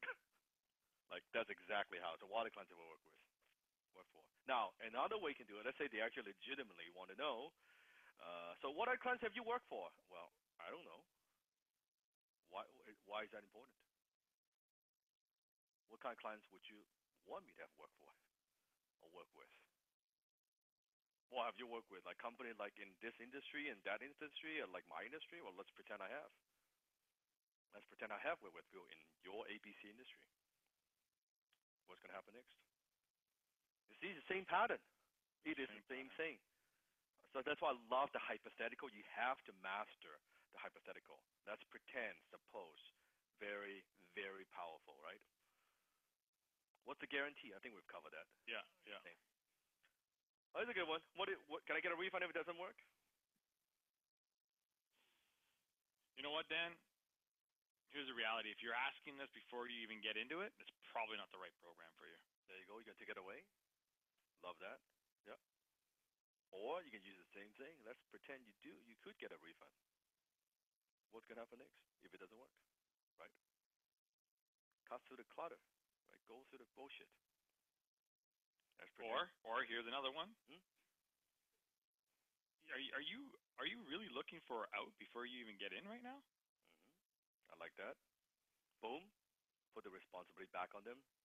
Very, very good. And then I would follow up as, where else do you do that in your life? Yeah, as he's saying, Dan's style feels so much simple, but extremely difficult to master. Yeah. Simplicity, write this down. Simplicity is the ultimate sophistication. Simplicity is the ultimate sophistication. What I can do so simple, so elegant, it is the ultimate sophistication. It's because I have stripped away everything else. I've simplified what I do to such a distill the essence of what I do. That's what looks, this is so simple, and people look at that, but for them to do, it's very, very hard. And you look at people, Michael Jordan, anyone who is like top of the game, it looks, that's simple. You just like dunk the ball and you just fly, you just Air Jordan. Well, you go fucking do it. That's simple. You look at almost any master in every area. Usually what they do is very, very, very simple. Because they've spent their whole life learning everything, and later on when they get to the mastery, they strip away all the non-essentials. All the non-essentials.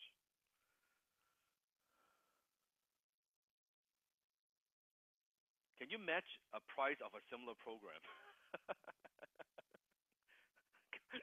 Go for it. You want to try this? Can you match the price of a similar program? I don't know. Well, why did you ask that question? Yeah, there you go. Same thing. Or sometimes this one I might dig a little bit deeper. What kind of similar program are you referring to? That's good, yeah. Right? I want to get like what's in their mind, like what are you comparing this to, right? Yeah. So what kind of similar program exactly are you referring to? Oh, it's the XYZ program. Oh. Okay, you know what? Let's try that. Okay, let's try that. Okay, yeah. Okay, yeah. You'll be prospect. I'm a prospect. Okay, Dan, can you match a price of the similar program? Kevin, exactly what kind of similar program are you referring to? Because I'm not so sure I follow. Well, there's a program that's going to teach me also how to make sales, and it's actually half the price. Yeah, what's the program's name? It's all or nothing sales club. All or Nothing Sales Club, and it's taught by John Smith, correct? Yeah. Yeah. And you know what? I've heard some great things about John. I'm sure it's a great program. So why did you sign up with that program? You said it's half price. It's half price. That yeah. sounds like a good deal to me. Yeah. So why do you it go is. with that? Well, I guess maybe I should. Yeah, maybe you should. So why are we talking today? Should we get off the phone? Well, no. I mean, I wanted to learn more about your program. But my program is like costs twice as much. You don't want to spend that kind of money, do you? Even if our program is better. I don't know. Well, I mean, if it's going to give me a better result, yeah, I do. Pause off the role play. Then just again go into what do you mean by the better result? Goes back to the needs, right? Yeah, exactly. Boom. Yeah, you see how I just agree with him. I just agree with him. He's a good one. Okay, I gotta do this one. I love this one. Okay, so Dan, you know what, Dan? I really wasn't thinking about buying today. Oh, that's interesting, because I wasn't thinking of selling today. Okay. Boom! Ben is like, what the fuck? Seth is like, okay, let's go home. Yeah, because I wasn't thinking of selling today. Okay. So, what do you want to do? Well, I don't know. I mean, you know what? Before I get off the phone, tell me a little bit about what you're looking for. Boom. Bingo. There you go. There's no point in that's the bingo. I would have said I liked how you said. See, I would have said just before I got off the phone, why did you book in the first place? But I love the deeper levels. Just before I got off the phone, what's on your mind? Yeah, what's on mine? Before what's on your mind? Right? Carlos said this should be illegal. or hey, just before I got off the phone, what was the purpose of booking the call in the first place? Perfect. It's the same idea. Why are we talking today? What's the purpose of you booking a call? Exactly what you're looking for. Or what were you hoping to get when you? What were you hoping to get from me? It's all the same. Precisely. Precisely. And what were you hoping to accomplish today? That's a good one. What were you hoping to accomplish from this meeting today or this call today? Same idea. Yeah. But that's why it's so when you're so good. Yeah, I wasn't thinking of buying. I wasn't thinking of selling either. Huh? They're like, huh? Right. Now it's like, they don't know what to say next. Yeah. I was like, oh, yeah. What the fuck, right? When they are acting that way, you know you're doing something right. When they freeze, when you hear silence, okay, write this down, please. Silence is gold. Silence is gold. When you feel silence, it's okay. Don't be so eager to fill the silence with words. Like you feel like they're thinking. Remember the role play I did with Kayvon just a couple hours ago? I was like, let me think. And there was the uncomfortable few seconds. And he was like, ooh, what's going to happen next? I don't know. What is he going to say, right? Yeah, it's okay. Silence is good. Sometimes I even done this, like the silence is so long. Well, Dan, are you still there? Yes, I am. I'm thinking. Give me a second. Right? And they're like, oh, okay. There you go. Silence is gold. I love silence. I just don't have time to take a course like this. Okay, fine. That's yours. No, you said I don't. That's yours, man. You can do this. Okay. Let me get into my... That's what you want to try? Yeah, no, this is Kayvon. This is the perfect Kayvon one. Yeah, I think of Kayvon. I just don't have time to take a course like this. Yeah. I go, well, shit, what do I say? I said, I don't want to take time to take a course like this. Well, then, you know what? I gotta think about this, Dan. Sure. Take a time? Yeah, let me think about this.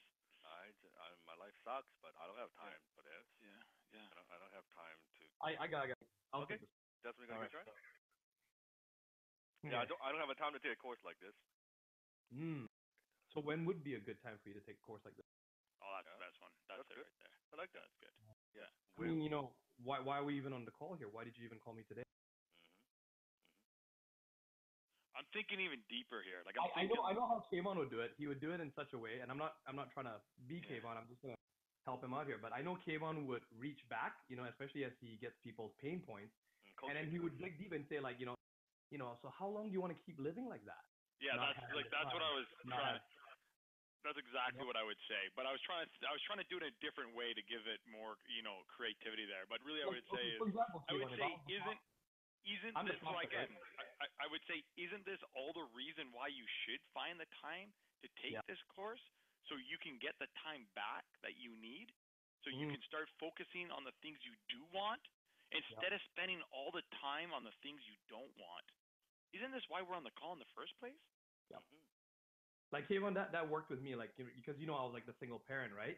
And then like I wanted to spend time with my kids, but I'm so busy and I have no time. You get this a lot from the busy people all the time. Isn't it? I like that. Isn't it time? Isn't this all the reason why you should find the time, so that you can get into a position where you can get that time back, instead of being caught up in all the time in doing the things that don't serve you, that don't please you, that don't give you what it is you want. And you can learn how to invest your time in the things that do serve you. Puts you in a roadmap, puts you down the path that's going to give you what you need. Boom, Now, I love it. Now let me ask you. You think you have the time to find that path that will serve you? Love it. I love it. I love it.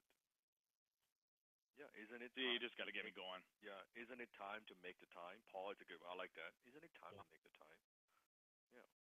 When are you gonna make the time to take control so that you can then go forward taking control of your life, so that you can have the time to do the things that you absolutely love, spend the time with the people that you absolutely want to be around before they pass away, before they leave this earth. That's the kind of stuff I learned from Kayvon, actually, to be honest. Yep. There's so much here. You can play with this. You can dance with this so many ways, right? Because I'm just trying to think. I just don't have the time to take a course like this. So is what I'm hearing is you don't have the time to change the path you're going down? Where do you spend your time right now? And then you can literally ask them, where do you spend all your time right now? Yeah. That's good. All that is very, very good. Yeah. And when you do that, then that's when you get them to actually list out what they're doing, they'll actually read through their own bullshit. Yeah, they do. I've had people give me their schedule, and then they realize, oh shit, actually I'm not all that busy. I like the more simpler Sifu way. I'm just too lazy to say something. Yeah. Dan, I really like your course, but I just don't have the time to take it right now. You know what, K1? Before I get off the phone, usually when people say that they don't have time, what they're actually saying is it's not that important to them. Isn't it true? No, it's no, this is important to me. I just but can't find the time. Can't be not important enough for you to find the time. No, it is. I think it is. It is what? It is important. It is important. I think it's important. Wow, but you're gonna go through 7 weeks of program each. Like you got to role play, you got to do the assignments. That's a big time commitment. You're probably not comfortable with that, right? You're already busy enough with the kids and going to work and all this. Now you got to squeeze the time and late night and listen to the webinar and do all this stuff. Who the hell wants to do that? Yeah, I guess. I don't know. I don't know. Okay. Off the role play? Yeah. There you go. So same idea. Like when I usually, actually you can repeat after me. You guys can try it. Usually when people say that to me, that they don't have the time, what they're actually saying is, this is not important to me. Isn't it this case here? Boom. And the truth is, that's the truth. Because they're spending the time doing something. Which just don't want it bad enough. And when you go through that, they're like, ugh. And they got nowhere. They're like, fuck. Right? It's like, damn. And they know they're lying themselves. They know they're deceiving themselves. They know it's the truth. It's not time. Yeah, what they think is not that important. Just tell me it's not that important to you. It's okay. Why are we wasting each other's time? Why are we going through this? It's okay.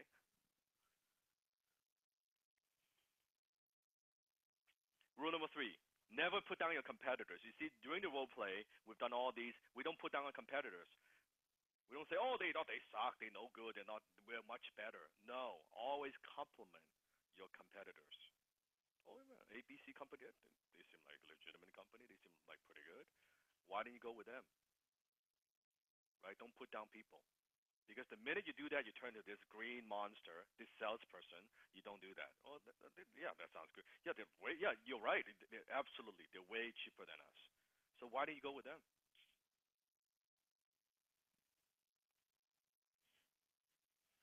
Here's a good one. Trying to decide between your program and other programs. Or I'm speaking with 3 other companies. Same idea. We've just done that already. Well, which company are you talking to? A, B, C, and D. Okay, good. Those are good companies. What's wrong? Why don't you go with them?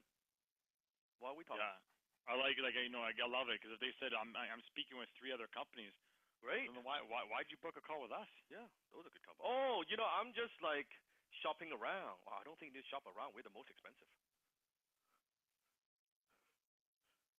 Like we're the most expensive. If you're looking for lower price, I mean, they charge way less than we do. Unless you're looking for something else, which I don't think you are. Are you? Is that how that works? Like I did many things there. Just again, listen to it again. I just can't afford it right now. I have XYZ bills to pay.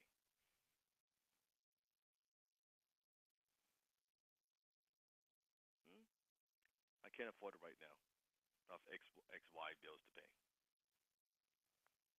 Okay, what?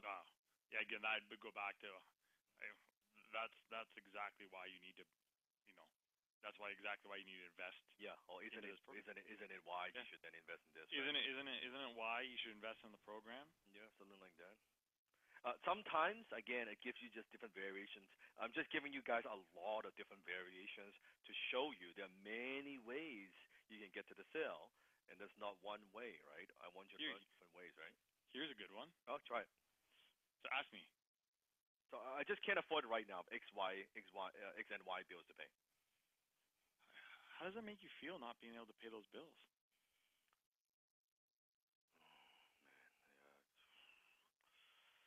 Difficult. It's very stressful. How long has this been going on for? To be frankly, it's been going on for like 3-4 years now. 3-4 years? Tell me more about that.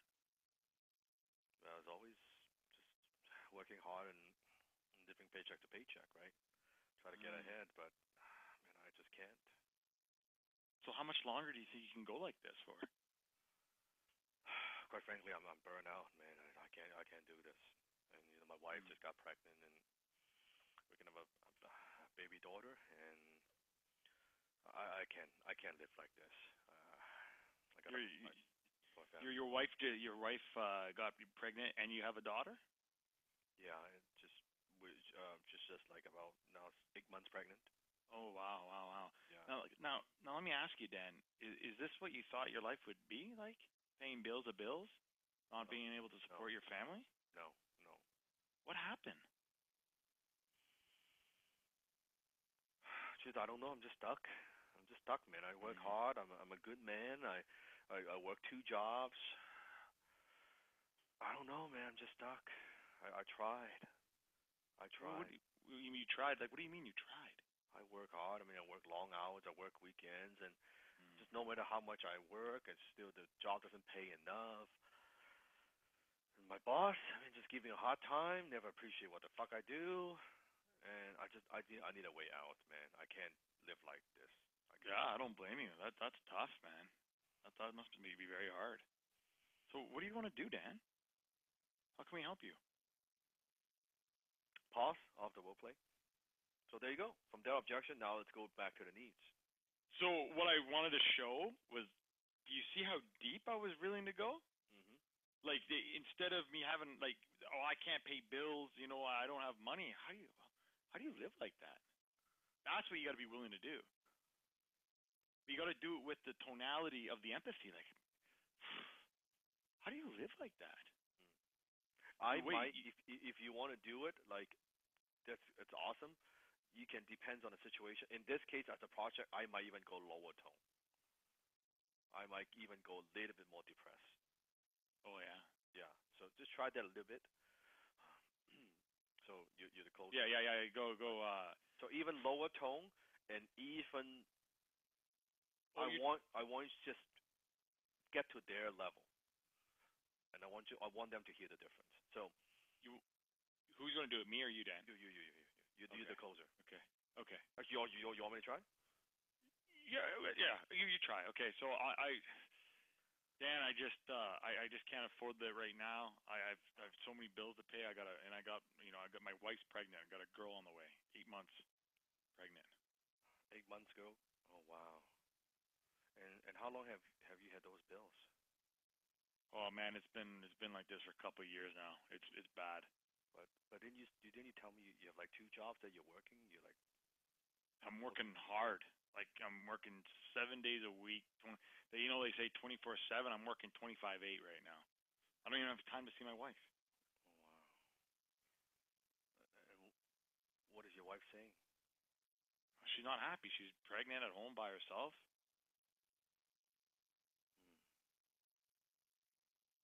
Boss, off the role play, you see, there's that kind of tone. Is that kind of tone that I could feel the pain he is feeling. When you can do that, you make connection. Not fake, not yeah, okay. So no, I go there. I can feel the pain. I can feel this man. I can feel the daughter. I can feel the stress. And this is, again, tie it back here. This is really good here because I like to tie it back to your lessons. And this goes back to when Dan said you have to be an actor or an actress. Yep. Now he's not saying a fake actor and a fake actress. No. But you have to be the actor. You have to get into character of someone who's in pain. And how do you get in there? We've all been in pain. We've all had some money problems at some point in our lives, or we've lost the love of our life, or we've all felt some emptiness. So we have to get into that character and really remember what that looked like, what that felt like, and relate to them at such a deep level. And that's sometimes as the pearl that Ruby and Pearl that I have. Just speaking from experience, I've gone sometimes very level 3. Where like I'm asking the questions, the prospect is talking, and tears is like rolling down to my cheek, and I felt the pain so much, right? I have the vivid picture in my mind, and sometimes after that. Now, at first, when I was doing this, of course, it's very very effective because I'm there. They know, wow, this person is with me, and very effective as closing. But I found that afterwards, that after the call, I felt a little bit depressed. Like I felt depressed that I couldn't go on the next call. That I felt the whole day it just like depressed. It's not so good, right? Then later on, as it get better, I found that I can do in and out more. I could go into the state. I can go into that, but I can pull myself out like a good actor, right? Like he could cry at the moment in front of the scene, and he could learn how to get out and break the pattern and get out of that state. Because you don't want to stay there like all day, and because especially I'm talking to you, the pearl, when you feel people's pain, you're like, oh my god, like what they're going through, and you're right there. You know what I'm talking about, Pearl? Any Pearl with me? That you're there and you stay there for so long, and you feel so sorry, and you don't want to. I mean, they're crying and you're crying, and you forgot to ask questions, and then yes, I get it, but knowing that, then it's still your job to close. So go there with them. Have the empathy, but it's a control empathy. Dan, you know that I've got the pearl in me as well, right? And yes. when I was doing the Joe Vitale one. There were some really, really traumatic stories that I had to listen to, and I was there with them, and I was moved to tears Yeah. during the call. There was even a lady that refunded, right, because of the family emergency, and she was kind of irate because I pulled a bit of Ruby on her at first to call her bullshit, but it escalated and it got pretty bad. But I got on the phone with her and I turned on the Pearl, and she was crying by the end of the call. Yeah. She was saying thank you very much, and thank you for understanding me and so forth. So it's exactly like Dan says. You gotta turn that on, turn it off, turn it on, turn it off. If you're a high ticket closer, you need to be able to control your emotions, and that's why when your foundation is weak, if your mindset is weak, it's very easy, and that's why you're afraid to go down level 3 because oh my God, you know yourself. If you go down level 3, you don't know how long you're gonna stay there, right? You're afraid. But if you have a good foundation, your healthy mindset, you know what? I could go down there, but I could also get out of there. I could go in and out, right? And that's the trait, a characteristic of a high ticket closer. So you need to learn that, play around with that. This is deep. This is deep. Deep. Here. It's very, very deep. This is very deep stuff. And you know what? If I listen to your call, I could tell you most people they cannot go there. Like I can be very Ruby. You can see the take away, control, all the stuff that I do. I could go right there, cry with you, listen to your story, and just listen without saying a single word. Actually, let me tell you a story that just happened, just recently. Well, with my closers on one of the clients we have is the number one reason why we were having a hard time closing the product was the closers were simply they have the skills, they have the tools, they know the know-how, they have the knowledge.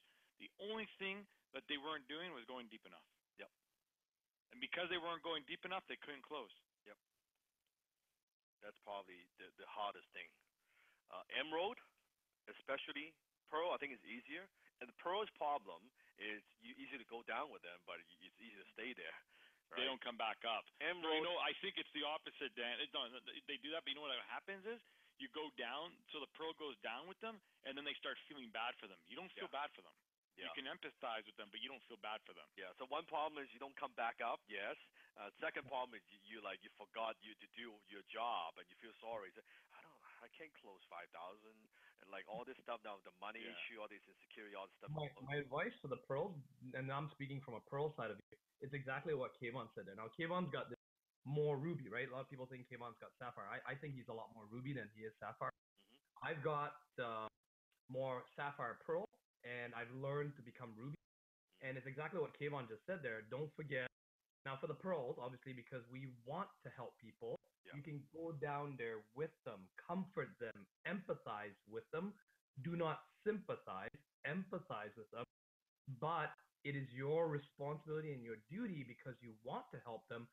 You can't help a drowning person by jumping into the water and letting him drown. Correct. You have to stay on the lifeboat and put your hand out to them and pull them up into the lifeboat. So think about it that way, Pearls, because that's exactly what your gift is to help people. Yeah. So I'm going to go a little bit faster because we're behind. I still have a lot of objections I want to show you. So I'm just going to go through them, and I'm going to show you the line of whatever you want to, how we direct our Wing Chun move. So if it was a 100% guarantee, I would do it, so I don't want to take a chance. It's the same idea. Let's pretend it is a 100% guarantee. What's going to happen next? Whatever they say is not the truth. It's not the truth. Here's another one. This sounds interesting. Can we do coffee or lunch, or we could talk this over? Now, who here is you're providing maybe some kind of service that sometimes you get a call from people or Facebook message and say, oh, yeah, this sounds, let's meet for lunch. Let's do coffee. Let's do all this stuff, right? And then what happens to me? Tell me. You say, okay, sure. That sounds like interesting. Maybe they have a referral for me. You drive all the way, dressed up, and you go there and you meet with them for a couple hours, and then you talk, and then what happens next? Waste of time, no contract signed, never goes anywhere, no close, nothing. They back out, nothing happens, right? So Would you like a way to solve this?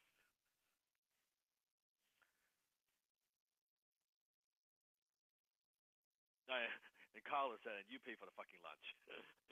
Big waste of time. So, very simple. Before you do any of that, you qualify them on the phone. So if you're going there, you're meeting with somebody, you're going to pick up a fucking check. You've done the selling on the phone. You're not trying to do the selling in person. Okay? You've done the selling on the phone. And this applies, I don't care if you're in real estate, I don't care. You've done all the qualifying on the phone before you even go there. So something that you could do, so go ahead, Kevin, ask me this question now. I'll be the closer. Hey, Dan, this sounds really interesting what you're doing. Can we meet for lunch or go for some coffee and let's just talk this over a little bit more? Okay, Kevin, I'm happy to do lunch with you. Exactly what's going to happen at the lunch? Well, I just figured we'd talk, get to know each other, and learn a little bit more of what you're doing in the program, and then see if it's the right fit. So let's pretend if you and I would talk, we go for lunch, and you like me, and I like you, and the program, you like the program. You comfortable moving forward? You know the program costs like $2,500, right? Yeah, absolutely. And you're comfortable with that kind of money? Yeah, absolutely. I just want to get a feel for you and see what it's all about. Yeah, and how to make decisions of this nature? Do you have to talk to a business partner, anything like that? No, I can make the decision. So you can make the decision laterally? Yes. Okay. But you don't want to do this now, though, right? Like for the program, you don't want to take this now? Well, yeah, I do want to take it now, but sounds like I really you got a lot of stuff going on here. Pardon me? It sounds like you got a lot of things going on in your life. Yeah, well, we're quite busy, but I kind of just want to meet you for lunch and just see if we jive, if there's the connection. Okay. And so let's say we jive and you and I meet. You have no problem. By the way, you wouldn't mind like if you were to move forward with this, you wouldn't mind bringing a checkbook with you, would you? No, I would definitely bring the checkbook. Okay. So where you want to meet? Where'd you like? What's your favorite place to eat? Okay, ABC restaurant. Okay. Off the whole place. So by the time you meet, I'm qualifying. Okay, you can make decisions your own. Money's okay. Needs are there. Time. I'm doing a very short version of it. Of course, you got to expand it when you're asking more questions, dig deeper. I'm just showing you. You're setting the expectation. What's going to happen over lunch? Exactly. Not like, let me find out when I get there. Hell no. You find a way before you even go there, right? Same idea. This is just quick. I know we got to move quickly. Just a lesson I learned. Before I met Dan, I was meeting tons of people for lunches. I won't meet anyone for lunch. I don't even meet my mother for lunch anymore. It's a waste of time. Seriously. It's a waste of time. Yeah, it's not necessary. You can do a lot of stuff over the phone. I send them my booking link. Yep. 15 minutes. I'll be... If I say yes to everybody who offers to buy me coffee, Jesus, I'll be like caffeine overdose. You'd be broke. Yeah, I'll be broke, and I'll be drinking like 20 cups of coffee a day. Kevin, I know we're got to go faster again, right? Trust me, everyone that's listening to this, please take this advice. Like, I do 99.9% of all my stuff through Zoom. There's nothing, or Skype. There's nothing that they need to do in person, and you're gonna waste. It's the time to travel. Now I live in a place called South Surrey, which is by the border, it's by the beach. It's about an hour from downtown, and most people in Vancouver, when they want to meet me, they want me to dress up. I'm a single parent, drop off the kids, got to get in a car, spend gas, drive there, sit down, 1 hour meeting. Fuck, that's my whole fucking morning from like, I get back at 1 p.m., 2 p.m., I'm picking up the kids again. I got no work done. Trust me, you don't want to meet people in person like this. It's bullshit. So qualify. Tire kickers. Yeah. Now, if tire kickers. You are selling like real estate, a property, yes, you have to meet the seller, buyer. I get all that, right? Mentees in the industry are very successful. What I'm saying is you qualify the shit out of them before you commit your time. You can qualify them very well in 5, 10, 15 minutes on the phone. Versus, sure, because most agents is so eager. Oh, sure, I'll meet with you. Sure, I'll drive to your home and I'll take a look at the property, all this stuff. You don't do any of that shit until they're properly qualified. They put up their hand. They have the desire. They have the need. They have the motivation to do so, right? To take action. Otherwise, you don't do any of that stuff. Okay, moving on. From Michael, he's a good one. You sound like a nice guy, but we barely just met. I don't know if I can trust you. Kayvon, give it a try. I don't know if you can either. There you go. Boom. What does trust look like? There you go. Wait. And if you don't think you can trust me, why did you book a call with me? There you go. Very simple. Redirect. Done. No offense, but I have been scammed before. How do I know I can trust you?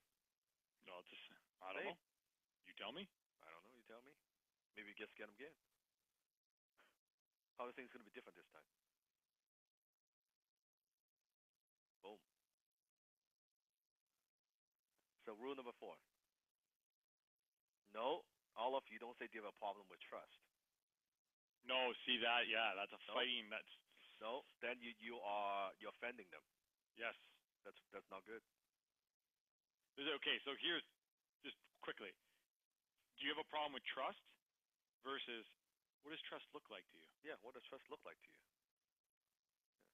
Because then you're attacking them. You have a problem with trust? I don't have a fucking problem with trust. You have a problem with trust. It creates the whole thing, right? No. Yeah. So you don't. That's why very elegant. Everything. The way you ask questions. What do you like? I like this one. What do you think of this one? Are you always just skeptical of people? How do you do business if you never trust anyone? Yeah, that's a good one. I've used that before. I like that one. Yeah, that's good. Jack, it's a good one. Yeah. Are you always just skeptical of people? How do you do business with you never trust anyone? Yeah. Or maybe a Danlock way. Sometimes. I might say, you go ahead. I'll give you one line. You go ahead, read that. I'll be closing. No, no offense, Dan, but I've been scammed before. How do I know I can trust you? That's a good question. How do I know I can trust you? Yeah, I was going to say that. Yeah, right? Same idea. We direct. Yeah. Right. You just say, usually people when they ask me that, I question it because that's usually a direct reflection of what's going on inside of them. And how do I know I can trust you? The lesson to be learned here, everyone, again, I hope you've picking up on the deeper meaning here, is that we're not desperate for the sale. Hell no. By not exuding that desperate. Salespeople are desperate to try to convince people. We're not here to convince people. Right? Oh, okay. Mike put something very, very good. I want to address that. To be honest, I can make you trust me. Even me saying you can't trust me isn't something that can or should convince you. No good. I'll tell you why it's no good. To be honest is a terrible line. Yes. Why? Why is it a terrible line? Anyone know? Salesperson? No. Yeah, friend, that means you've been fucking lying the whole way. Yes. You have to be honest, to tell you the truth. But to be honest. Now, when I'm teaching, sometimes I use that, but when you're selling, you don't want to do that. Yeah. Subliminally, it sends the wrong message. Yeah, so you don't want to say that. Again, all these little things. But I'm glad you guys are posting this because then I can give you some. So here's a way you can say that, right? I'm just thinking, if I'm going to continue to be honest here with you. See, very different. Very different. Yeah. Very, very different. It's these are the small phrases you don't even realize you've been conditioned to say in your life, in that average people normally use in normal life. That if you just change a little bit, it's counterintuitive. Just like when people say, I'm bad with numbers or I can't remember names. You're saying that all the time, so your subconscious is also picking up on it, and other people's subconscious are picking up on it. It's that small thing, but whereas you change your wording to, I'm really good with numbers. I'll remember this number in just a few seconds. You'll be amazed at how fast you pull up the numbers. Well, in this case, it's like exactly what Kayvon just said. I'm going to continue to be honest with you here. Look, allow me to be frank with you. Yep. Stuff like that. Just change the word. If we're going to continue to be open, let's right? Yeah. Okay. And I'll do one quick one, and I'll go into rule number 4. Is the let me think of a scenario.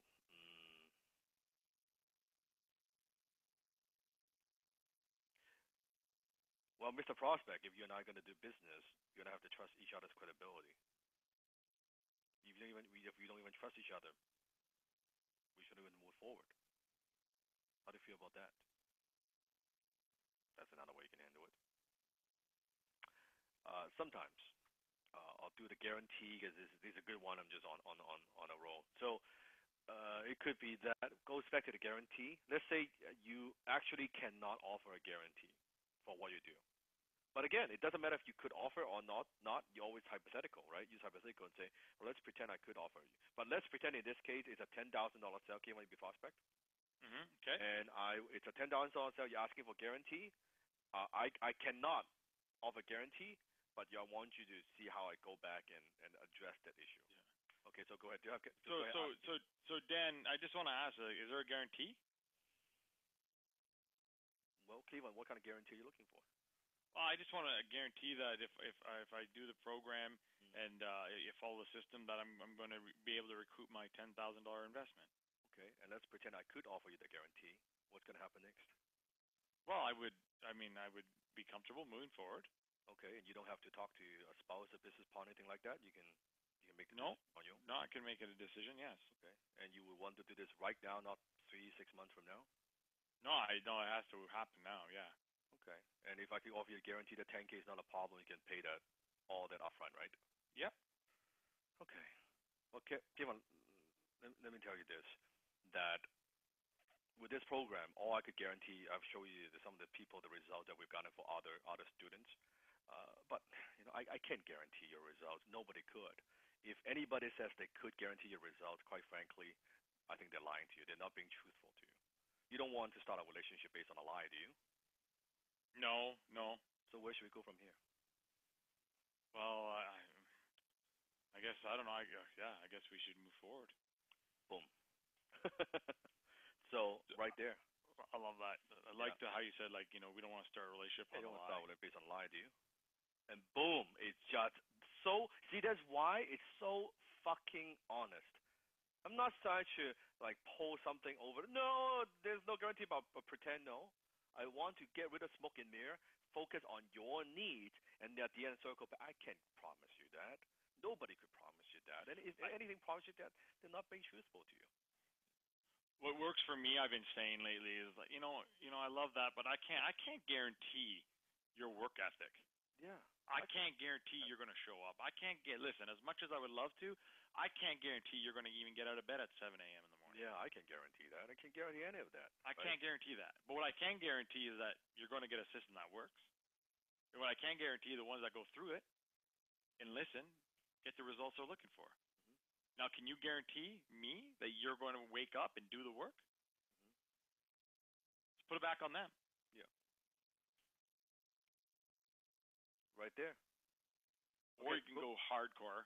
Yeah. Maybe it's not good. Hardcore is, well, what I can guarantee is if you continue going on the path you're going to keep getting the results you're getting. That's one thing I can guarantee. That's a good one. I like that one. I'll use that one. You like that one? That's a good one. Yep. Yeah. That's a powerful one. Okay, let's keep going because we got like 30 minutes. Yeah. We actually got cut off, right? I'll make sure we cover the assignments. So, rule number 4. Can you guys believe 3 hours and a half already? Jesus. You are doing great, by the way. 3 hours and a half. Make sure you you listen back to this. Yeah, time flies. Can you imagine? It's just crazy. But I'm having a lot of fun, so it's good. Agree with them first, and then gain control back by asking questions, right? So we agree with them. Whatever they say. Well, maybe it's a scam. Well, maybe it is a scam. Well, I don't know. I can trust you. All this stuff. Agree with them first, and then get control back by asking questions. Okay. Don't disagree with them. Whatever they say. Yeah, sure. Yes. They have a guarantee? Sure. Let's pretend I could give you a guarantee. And boom, right? I want to address something very, very critical. Why do you think you're getting these objections? I'm asking you, why do you think you are getting these objections when you're on the call? Self-doubt? Fear?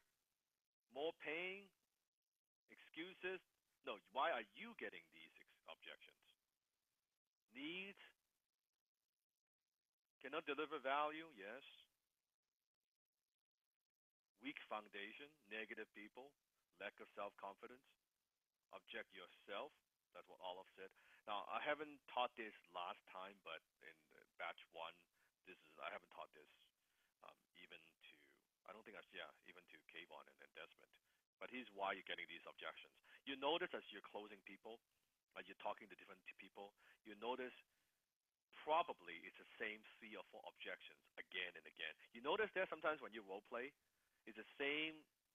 Like there's certain parts where you have no problem. You go through that, but like there's certain parts like fuck. How come I'm role playing with different people? It's the same fucking objection. And then you talk to someone, it's the same fucking objection again. What the hell is happening? And you notice usually it's a 3 or 4. Again and again and again, repeated again and again and again. So here's the truth. The truth is of why you're getting the same objections again and again, because they're the same objections that you have when you buy. You know why they're not decisive? Because you're not decisive. You know why they have doubts? Because you have doubts. You know why they think it's a lot of money? Because you think it's a lot of money. You know why they're not willing to invest? Because you're not willing to invest. You know why they don't think about it? Because you always want to think about it. It's the same objections. Deep in your subconscious. So you protect the same shit to your prospects. Right there.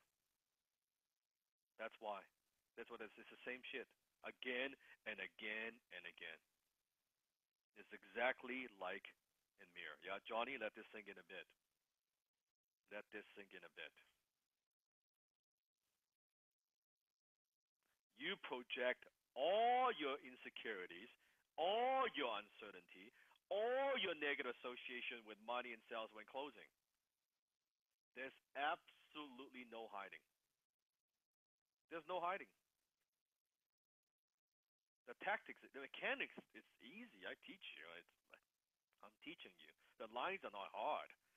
It's this piece where you're projecting all your insecurities and uncertainty to your prospects when you're on the phone.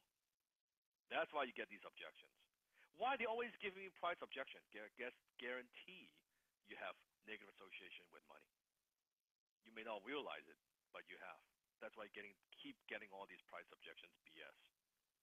Right? How come all my prospects tell me they want to think about it? They can't make decisions on the spot. Well, do you make decisions on the spot? Are you decisive? Can you do it like that? That's why, like, as you get good at this stuff, I get I'm teaching objections handling, but I actually get very little objections because I don't have this shit in my head. That's why I can use very minimum words and get the job done. I don't have this stuff. I don't have these mental barrier or a mental baggage. Not overnight. Dan, this is like a very deep Napoleon Hill Jedi stuff here. Hmm? Quantum physics. Isn't it true? Excuse me, Yeah. family, isn't this true? It Am I is. wrong? Yeah. That's what I'm talking about. You're looking exactly, when you're talking to prospect, you're looking in the mirror. You're afraid to ask money? You ask for big money? You're afraid to ask for the credit card? And Dan, this is also why we told as closers for people trying to get into HTC, the ones that have problems spending money, you have a problem, like coming up with the 2,500 for this. Mm-hmm.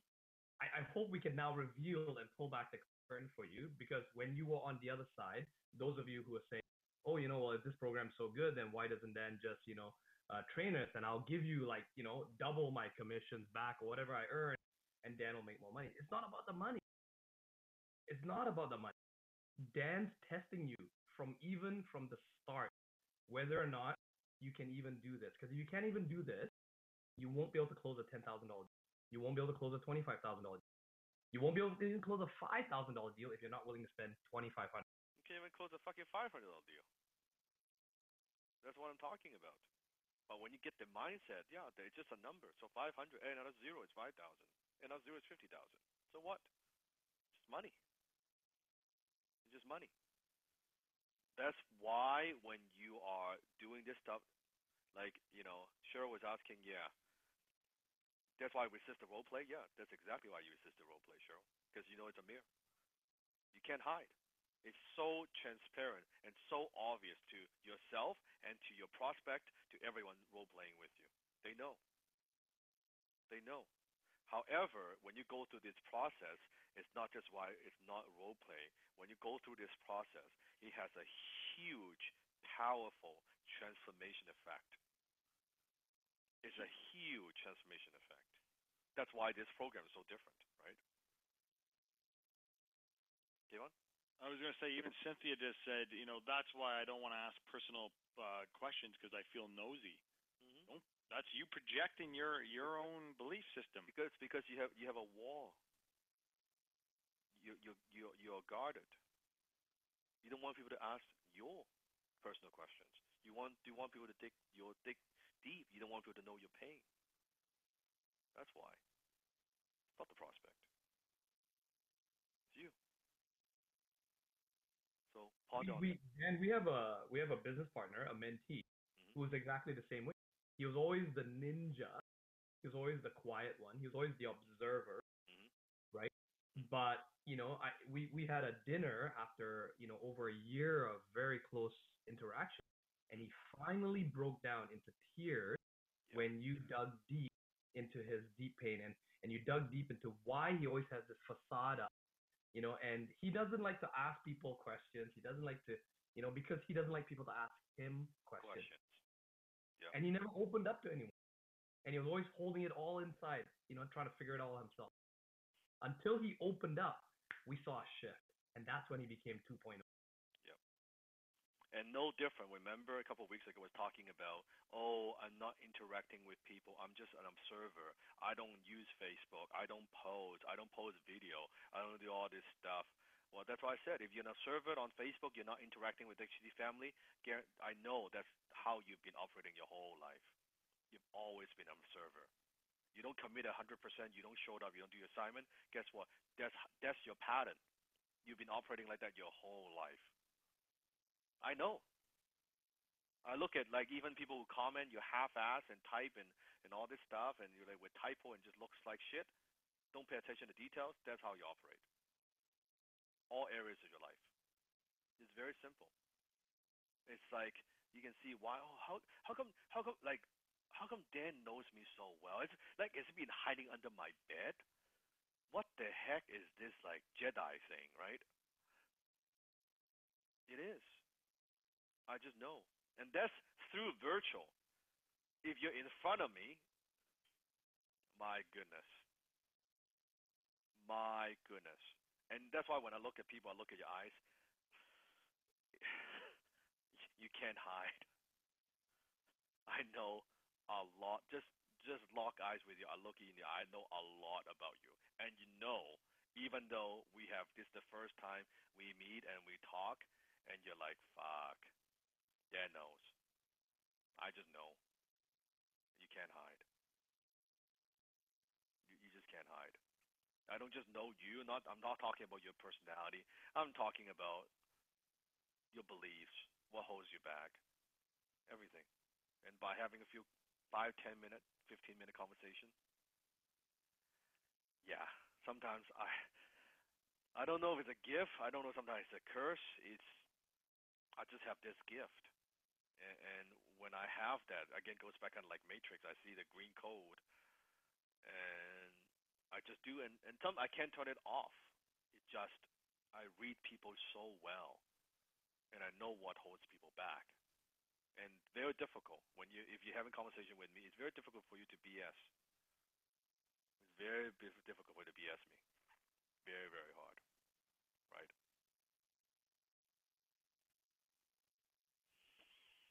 So, I want to say one more thing before going to the assignment is the better you are at closing, the less you have to use a script. Notice, Kayvon and I, we didn't use a script. I just go. I don't have a script. I'm not reading from line. I'm just going through the motion, right? I'm just doing it. So, know that the better you are at closing, the less you have to use a script. So let me go into assignments. So important assignments for the week, okay? Important assignments for the week. Step number 1, continue to immerse yourself into the videos, into the teaching. How many videos you watch a day? How many? 10, 15, 10, 20 today. Oh, good job. 13, Lisa, good job. Ben, 17, awesome, good job. So at least 10 videos a day. Again, don't nowadays I'm challenging you, don't watch passively, take notes, reflect and ponder on it. Take notes. But always constantly immerse yourself in the teaching. Every morning what do? Attitude of gratitude. Attitude of gratitude. Especially now I think for many family members now that it's probably part of your habit, right? In the morning you don't even think about it. You do the creed, you do the morning ritual, boom, right there. You just go to sleep. You just do that, right? It's just part of your routine. I hope by now week 5, it should be part of your routine. You shouldn't be thinking about it too much in the morning. You just go through this, right? And that's the best. That's the best. Now it becomes part of your habit, right? And then make sure you read the creed out loud, or at least once a day, and develop a new self-image. We talk about the importance of self-image. The stronger your self-image, the easier it is for you to handle all these objections, because then you don't project your own insecurities and your own uncertainty onto the prospects. When I am closing on the phone, my belief system is always it's an assumptive close. It's a done deal. Now, do I close every deal? Of course not. Nobody does. But the mentality, the mindset is when they say no, my mentality is always puzzled. Like, what do you mean no? Like, don't you get what I just explained to you? That's what the mental dialogue that I have. I'm just shocked that no. So I'm not attached, but at the same time, in my mind, it's done. It's done. So imagine if you have that kind of conviction and certainty when you're closing. My goodness, right? You close like all kinds of sales. Number 2, continue obviously to role play with each other. I want you to commit to at least 1 hour a day. If you miss one day, next day 2 hours, but a minimum of 1 hour role play. Basically 7 hours per week. That's how you get good. And you find that, I think, the first 10, 20 role plays, you get it better. I think after about 20 of them, you get much, much more natural, right? And when role playing this week, I want you to focus on playing with resistance, and handling objections. Apply what you've learned today.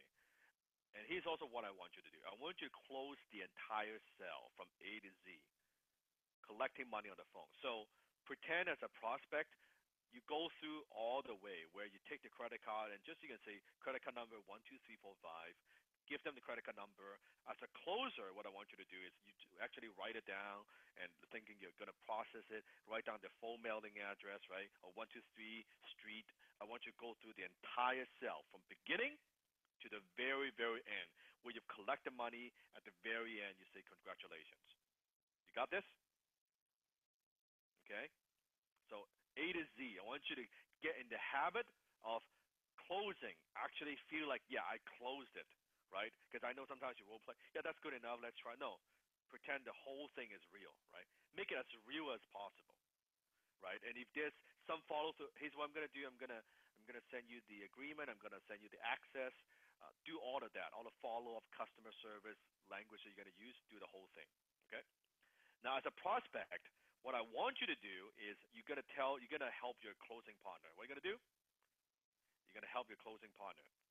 After each role play, give them 3 things that did work and 3 things that they could improve on, okay? So as a prospect, as you're playing prospect, I want you to take notes at the same time, kind of wearing 2 hats at once. You're playing prospect. At the same time, you're writing down, I think the way that, Gary is thinking about this, okay, I think he could have asked a different question. Let me just write this down. So after the role play, you talk to, hey, Gary, I think that part you did very well. I like the way you set up the frame. I like the way you ask the questions. I like the way you dig deep. But this part, the closing, the transition seems a little bit weak.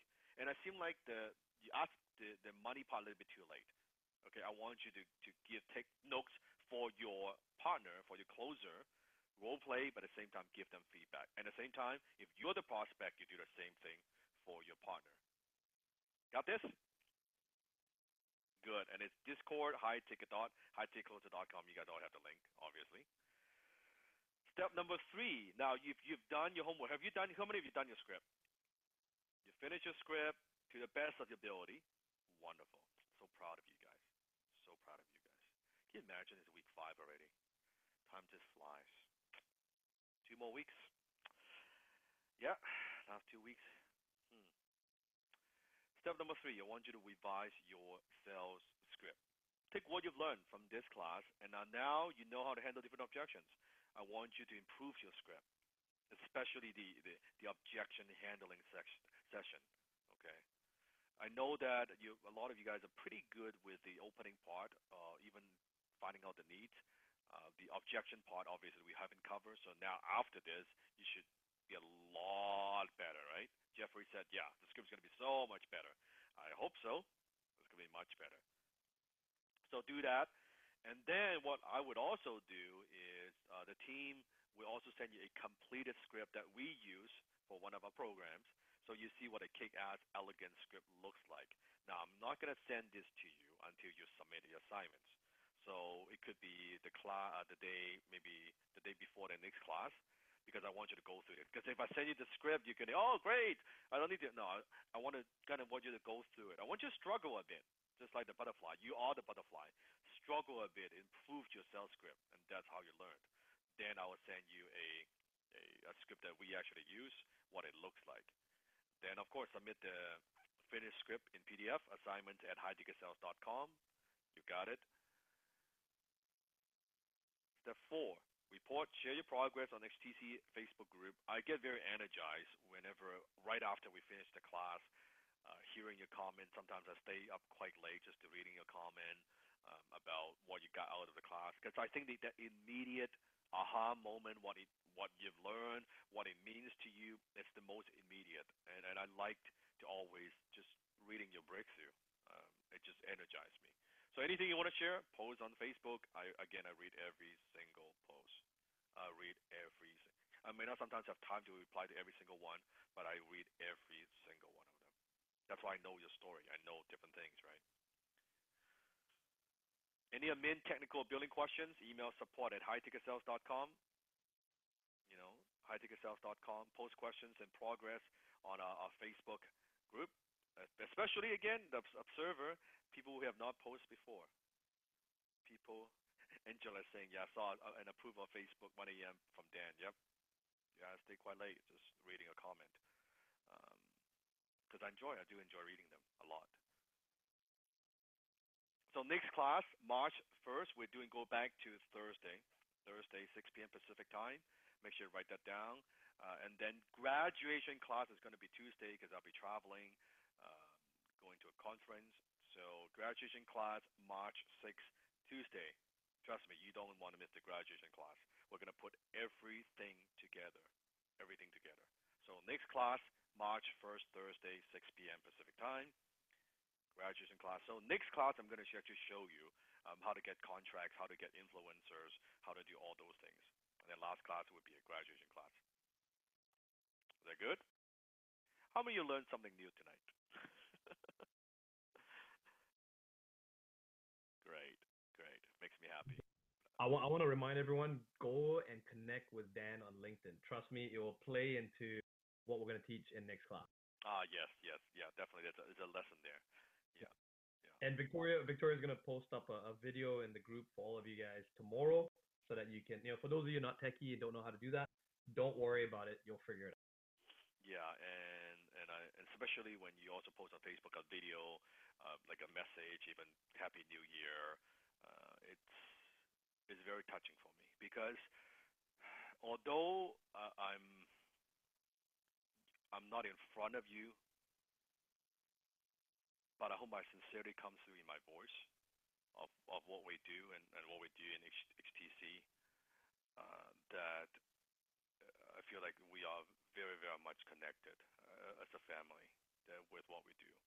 Also, this week, when we're traveling to Manfluential, I have an opportunity actually to meet with some HTC students in Atlanta, right? I know Desmond, you're organizing that. I'm going to meet with Nick and Bob, a number of others. Bob, yeah, that would be. I want to give a big shout out to Bob. Bob's been coordinating a lot of things. Yeah, thank you, Bob, for coordinating the limousine and the dinner and everything. So Again, I'll do my best to see if I can do a Facebook Live. If you guys want to see a Facebook Live, we're doing dinner and stuff. Yeah, we'll see if I can post that in there. So at least you're there with us, so which is awesome. So that's it for tonight. 3 hours and 45 minutes. So make sure you role play. Commit 1 hour a day. Play with resistance. Try out the objections. You have a great time. So have fun with this, and I'll talk to you next week. Have a great night or have a great morning.